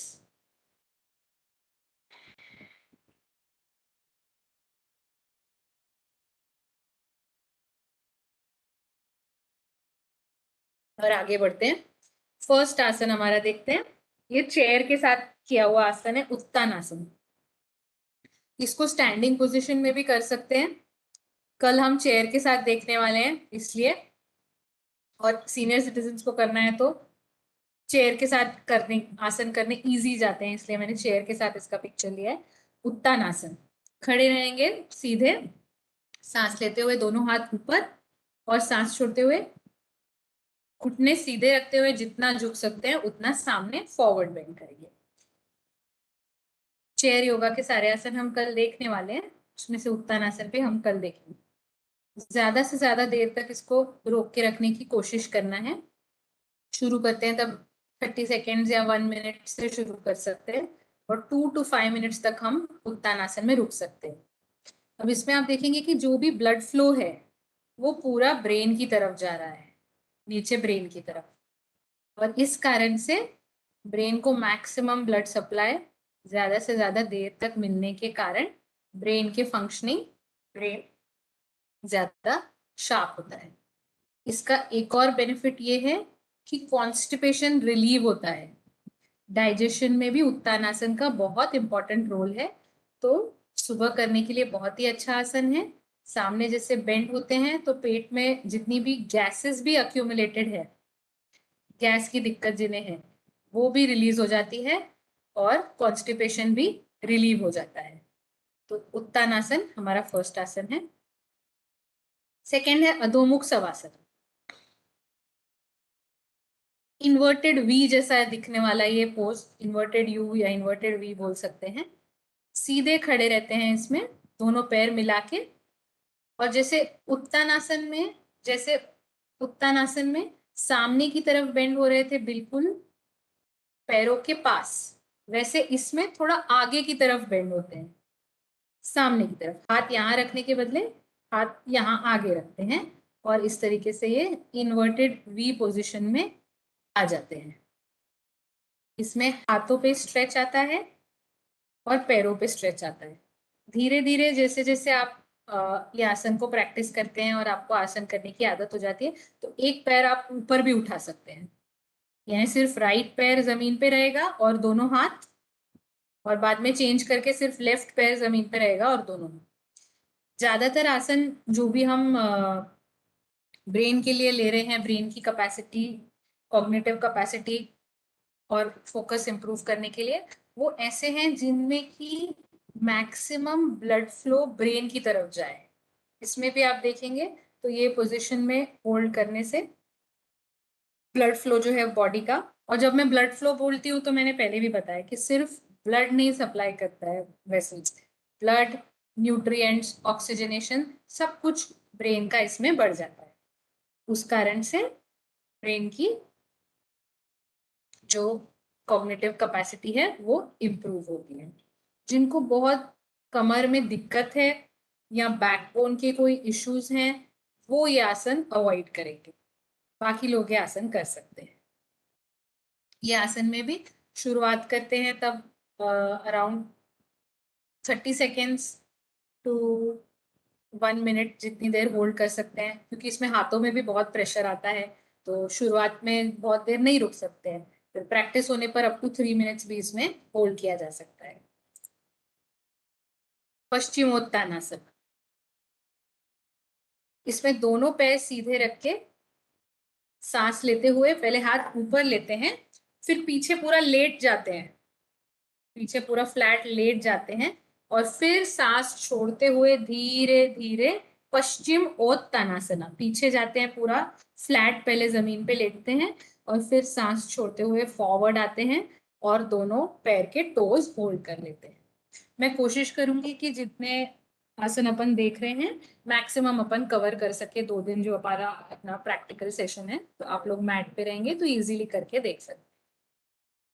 अगेन पश्चिमोत्तानासन में जिनको बैक की बहुत दिक्कत है या स्पॉन्डिलाइटिस है या स्लिप डिस्क है, उनको थोड़ी दिक्कत जाती है, तो हम क्या कर सकते हैं, हल्का सा आसन मॉडिफाई कर सकते हैं। तो इतना बेंड ना करते हुए थोड़ा कम बेंड कर सकते हैं, जितना आपको अलाउड है या जितना बैक की फ्लेक्सिबिलिटी है वो देखते हुए हम पश्चिमोत्तानासन थोड़ा सा मॉडिफाई कर सकते हैं। तो जैसे पीछे पहले पीछे जाके फिर आगे आ रहे थे, तो सीधा आगे भी बेंड कर सकते हैं, डिपेंडिंग ऑन हर एक की बॉडी अलग रहती है ना, फ्लेक्सिबिलिटी अलग रहती है, मेडिकल इश्यूज रहे तो थोड़ा थोड़ा आसन मॉडिफाई कर सकते हैं। सेम इसके बेनिफिट्स, फुल जो पैर है, पूरे पैर के मसल्स, हैमस्ट्रिंग्स, थाई के मसल्स पूरे स्ट्रेच होते हैं, और साथ ही फोकस कंसंट्रेशन बढ़ता है। ये उसी में जानु शीर्षासन है। इसमें हमने दोनों पैर स्ट्रेट रखे थे, और इसमें हमने एक पैर ऐसे फोल्ड कर दिया है, हमने लेफ्ट पैर फोल्ड किया है, और जो लेफ्ट पैर का तलवा है वो हम राइट जंघा के पास रखते हैं। लेफ्ट पैर का जो तलवा है वो राइट जंघा को लगा हुआ रहता है। इसमें भी सामने पूरा बेंड करना है। बैक की फ्लेक्सिबिलिटी बहुत इंप्रूव होती है इसमें, बैक स्ट्रॉन्ग बनती है, रीढ़ की हड्डी जो है वो फ्लेक्सिबल बनती है, स्पाइन में स्ट्रेंथ आता है, और पूरे लेग्स के जो मसल्स हैं पूरे स्ट्रॉन्ग बनते हैं, शेपली बनते हैं, सारे बोन्स जॉइंट्स जो हैं पैर के वो मजबूत बनते हैं, और साथ ही इसमें फेस पे भी बहुत ब्लड सप्लाई बढ़ता है। तो जो चेहरे के भी विकार है, ब्लेमिशेस, रेडनेस, पिगमेंटेशन, फेस पे ग्लो लाने के लिए, एंड ऑफ कोर्स ब्रेन के ब्रेन को ब्लड सप्लाई बढ़ने से ब्रेन के फंक्शंस, ब्रेन की कैपेसिटी इंप्रूव करने के लिए जानु शीर्षासन इफेक्टिव है। कोशिश इसमें ये करनी रहती है कि नी स्ट्रेट रखें। तो शुरुआती स्टेज में जब हम करते हैं तो थोड़ा सा बेंड हुआ तो भी ठीक है, फिर धीरे धीरे करके हम आसन इंप्रूव करके स्ट्रेट कर सकते हैं घुटना। अब ये एक आसन है विपरीत करनी। इसमें ये मैंने इसलिए लिया है कि ये थोड़ा इजी है। आइडियली सर्वांग आसन करते हैं जो शोल्डर स्टैंड होता है, मतलब सिर्फ सिर से लेके शोल्डर तक बॉडी फ्लोर पे रहती है और बाकी पूरी बॉडी स्ट्रेट रहती है, वो सर्वांग आसन रहता है। लेकिन वहां तक पहुंचने के लिए ये एक थोड़ा रिलेटिवली इजी आसन है, विपरीत करनी। विपरीत क्यों?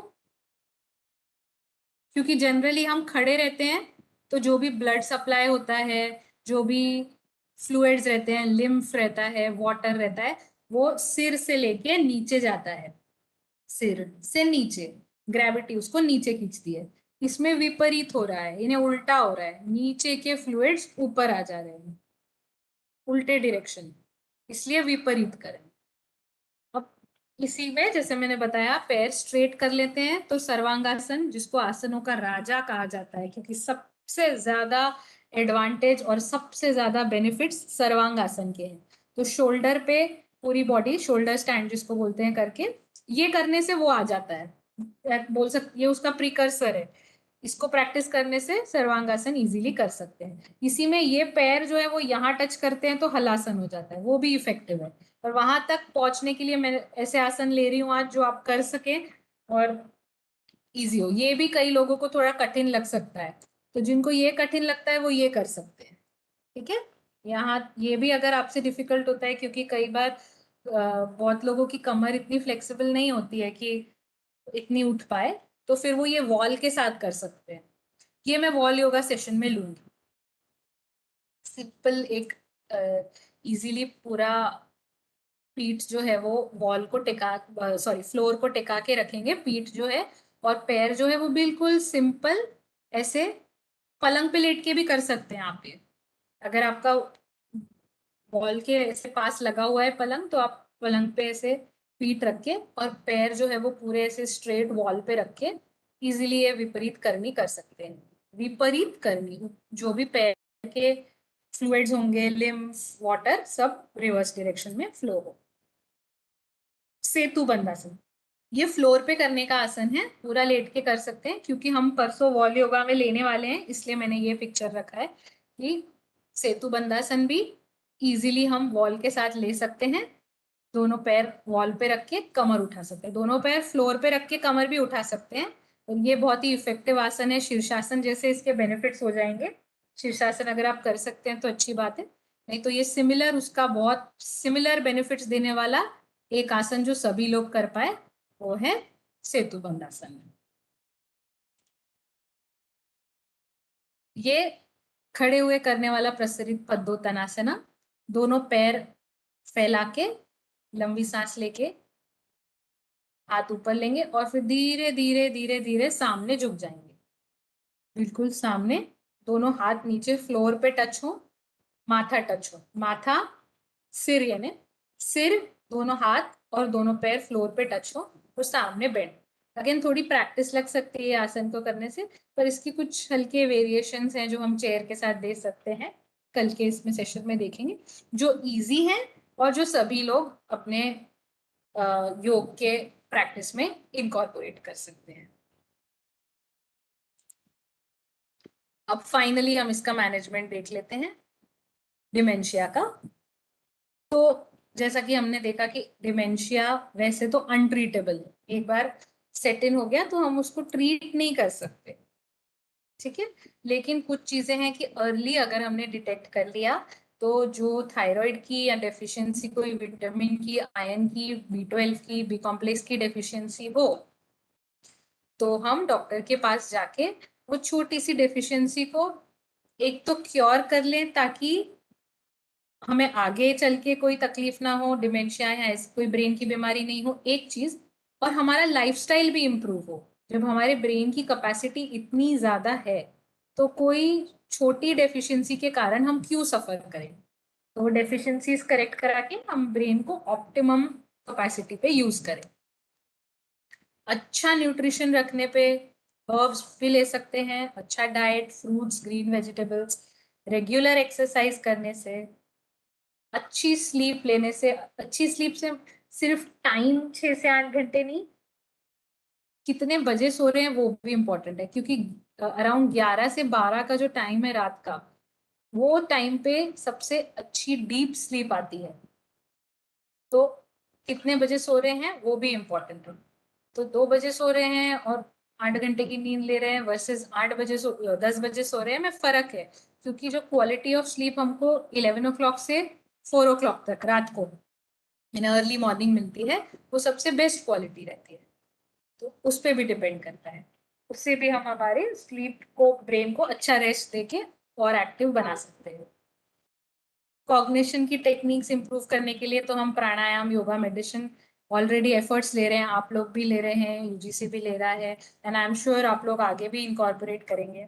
और फिर कुछ मेडिसिन भी दिए जाते हैं इसको मेंटेन करने के लिए, पेशेंट की कंडीशंस को मेंटेन करने के लिए। योगा की जो दूसरी एक्टिविटीज हैं, चेयर योगा। चेयर योगा इसलिए भी पॉपुलर है क्योंकि जो काफी सारे आसन हैं वो एज लोगों में डिमेंशिया ज्यादा देखने के कारण चेयर योगा उनको इजी हो जाएगा करना। बैठ के वो कर सकते हैं, घुटने की तकलीफ भी एक, क्योंकि काफी इशू हो जाता है नीचे बैठ के करने के लिए, तो इसलिए वो भी चेयर योगा इजीली कर सकते हैं। कल हम देखेंगे चेयर योगा के कुछ आसनास। बाकी कुछ एक्टिविटीज जो करके ब्रेन शार्प रख सकते हैं, हॉबीज कल्टिवेट करके, वॉकिंग करके, डांस करके, जिसमें ब्रेन एक्टिव रहता है, उसमें हैप्पी रहता है, एंडोर्फिन्स रिलीज होते हैं, वो करके भी ब्रेन की कैपेसिटी और ब्रेन की फंक्शनिंग को हम ऑप्टिमम लेवल पे लाके खुद का लाइफस्टाइल सुधार सकते हैं। तो थैंक यू सो मच। आज का सेशन हम यहाँ पे Yes, thank you so much, madam, for a Agent very करते हैं। informative and nice session. किसी को कुछ पूछना है, कुछ क्वेश्चंस अगर है तो आप पूछ सकते हैं। मॅडम एक विचारायचं होतं. यस यस सर, सर हिंदीमध्ये विचाराल. हाँ मैडम, ये पूछना था कि जो ल्यूज बताए पत्ती झाड़, ये जो, हेलो, हाँ? हाँ हाँ जी, मैडम, बोलिए। जो वनस्पति बताई है, वनस्पति में जो कुछ नीम की पत्ती है, पीपल की पत्ती है, कुछ लोग ऐसे हैं कि ये पत्ती खाने से डायबिटीज वालों के लिए अच्छा है, ऐसा कहते हैं। पीपल की पत्ती, कडुलिप की पत्ती और बेल पत्र वाली पत्ती, बेल, हाँ, ये चीज खाने से डायबिटीज वालों को भी उसका बहुत फायदा होता है, ऐसा कहते हैं। ये ठीक है क्या? हाँ, ये ठीक है, ये ठीक है बात। लेकिन डायबिटीज एक तो बहुत टाइप्स का रहता है और बहुत वेरिंग लेवल्स में शुगर चेंजेस रहते हैं उसमें। तो कोई लोग टाइप 2 डायबिटीज की बात हो रही है, ज्यादातर टाइप 2 डायबिटीज की बात होती है। तो अगर आपको टाइप 2 डायबिटीज है और उसमें शुगर लेवल्स आपके यानी प्री डायबिटिक है आप, यानी ऐसा नहीं है कि आपके अनकंट्रोल्ड शुगर 200 के ऊपर आपका पोस्ट मील है या फास्टिंग है, तो वो केसेस में इफेक्टिव होगा कि नहीं, फिर आपको आपके डॉक्टर को पूछना पड़ेगा वो। लेकिन हाँ, प्री डायबिटिक्स में या जैसे प्रिवेंटिव केयर में यूजफुल होता है, ऐसा बोल सकते हैं। इंसुलिन लेवल ही नहीं है आपका, तो फिर पत्ती खाने से होगा कि नहीं, वो तो डिबेटेबल है, राइट। और ओके। फैमिली मैम हिस्ट्री है, अगर आपको आपके पेरेंट्स को रहा है, आपके ग्रैंड पेरेंट्स को रहा है, तो आपको डायबिटीज होने के बहुत ज्यादा चांसेस हैं वर्सेस किसी को नहीं रहा है। तो जिसको नहीं रहा है, जिसको फैमिली हिस्ट्री नहीं है, वो प्रिवेंट कर सकता है। वेट अगर आपका एक्सट्रीमली ज्यादा है तो आपको डायबिटीज होने के ज्यादा चांसेस है। तो फिर सिर्फ ये लीफ खाने से नहीं होगा ना, फिर आपको बाकी एक लाइफस्टाइल मॉडिफाई करना पड़ेगा, फिर आपको डाइट मॉडिफाई करना पड़ेगा, अलोंग विद दैट ये लीव्स लेने पड़ेंगे, तो आपको इफेक्ट डेफिनेटली होगा। Thank you. मैम हाँ जी। मुझे पूछना है। अ, मेरे जो मदर इन लॉ है, उनके जैसे ये आज अब अभी जो आपने बताया डिमेंशिया डिसीज, सॉरी डिसऑर्डर, तो उनमें जो सिम्टम्स है तो इससे थोड़े रिलेट करते हैं। जैसे आपने बताया चश्मा रख के भूल जाना, या फिर खाना खाने के बावजूद भी यानी उनको याद नहीं रहता। तो और क्या बोलते हैं, हाँ, लेकिन उनको कुछ कुछ बातें बहुत अच्छे से याद रहती है, और जो बहुत 10 साल पुरानी बातें वो भी बहुत अच्छे से याद रहती है। तो क्या ये डिमेंशिया हो सकता है क्या मैम? ये स्टार्ट ऑफ डिमेंशिया हो सकता है। हाँ, तो और उनको क्योंकि जैसे थायराइड, हमने वो, हाँ उनको बोलिए। थायराइड भी है, और एनीमिया, उनको एनीमिया भी था, लेकिन अभी थोड़ा सा कंट्रोल में है। एनीमिया यानी एचबी लेवल उनका अभी थोड़ा सा रहता है, ठीक रहता है, यानी अबाउट 10 रहता है, 11-12 एचबी हेमोग्लोबिन। अच्छा, तो हो सकता है ये स्टार्ट ऑफ डिमेंशिया हो सकता है, बिल्कुल। और उसमें ऐसे ही होता है, क्योंकि जो लॉन्ग टर्म मेमोरी में, जैसे मैंने वो चार्ट दिखाया, वो चीजें उनको याद आती है, लेकिन शॉर्ट टर्म मेमोरी की जो साइकिल है वो उनकी इम्पेयर हो जाती है। इस कारण कुछ बहुत पुराने इंसिडेंसेस भी वो याद कर सकते हैं, लेकिन अभी क्या खाया उनको याद नहीं आता है। तो हो सकता है ये स्टार्ट ऑफ डिमेंशिया। तो पहले तो आपको फिजिशियन से कंसल्ट करके ये जो डेफिशिएंसीज हैं, जो 10 ठीक है, हीमोग्लोबिन लेवल 10, 12 होना चाहिए, बट ठीक है एज के हिसाब से हो। और थायराइड का भी जो लेवल है वो आप मॉनिटर करके फिजिशियन से डील करके देखिए कि हाँ ये वो सब चालू है, हल्के हाँ। चेंजेस, हाँ सिंपल चेंजेस करके होता है क्या। और जो भी ये ब्रीदिंग एक्सरसाइजेस वगैरह जो हैं, वो तो डेफिनेटली वो इनकॉर्पोरेट कर सकते हैं कि हाँ लाइफस्टाइल चेंजेस के लिए डाइट में चेंजेस ला सकते हैं। कुछ कुछ जैसे सिंपल हर्ब्स जो अपने डिस्कस किए हो तो यूज कर भी सकते हैं, और नहीं तो फिर एक आयुर्वेदिक फिजिशियन से डिस्कस करके प्रॉपर हर्ब्स का कितना डोज उनके लिए यूजफुल होगा, क्योंकि उनके बाकी भी बहुत मेडिसिन स्टार्ट चालू है ना थायराइड मैम, वगैरह एक के। चालू है थायराइड की, हाँ हाँ, थायराइड की तो चालू है, बाकी कुछ नहीं चालू है। और तो आगे प्रोग्रेस नहीं होगा ये हाँ अच्छा है कि आप ये स्टेज पे कंट्रोल कर लें।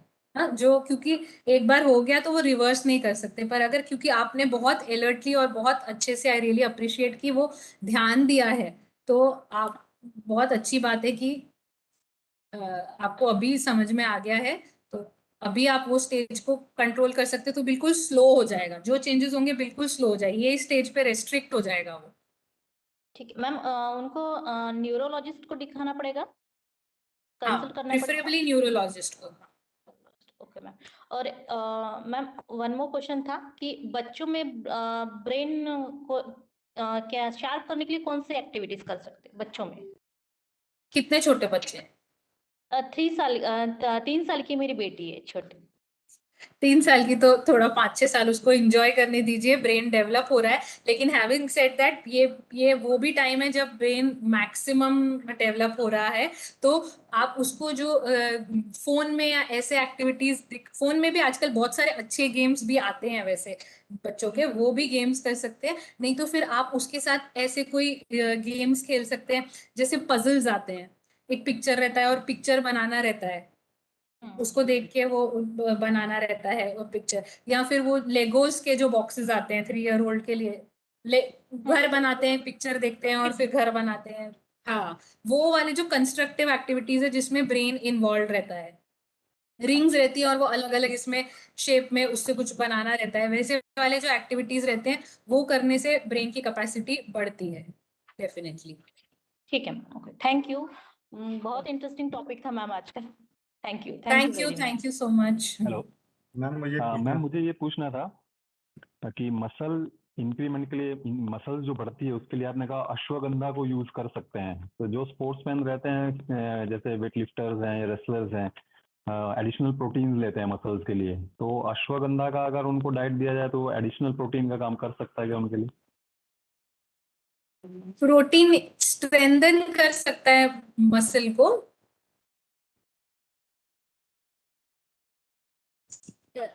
मोस्टली अश्वगंधा का जो यूज है वो इट्स अ नर्व टॉनिक।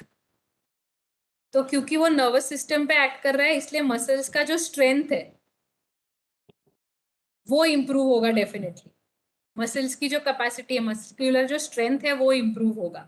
अगर आप पूछ रहे हैं कि बॉडी बिल्ड होगा क्या उससे, तो नहीं, वो इफेक्ट नहीं होगा उससे, लेकिन एक्सरसाइज से होगा वो। ठीक है, थैंक यू। मैम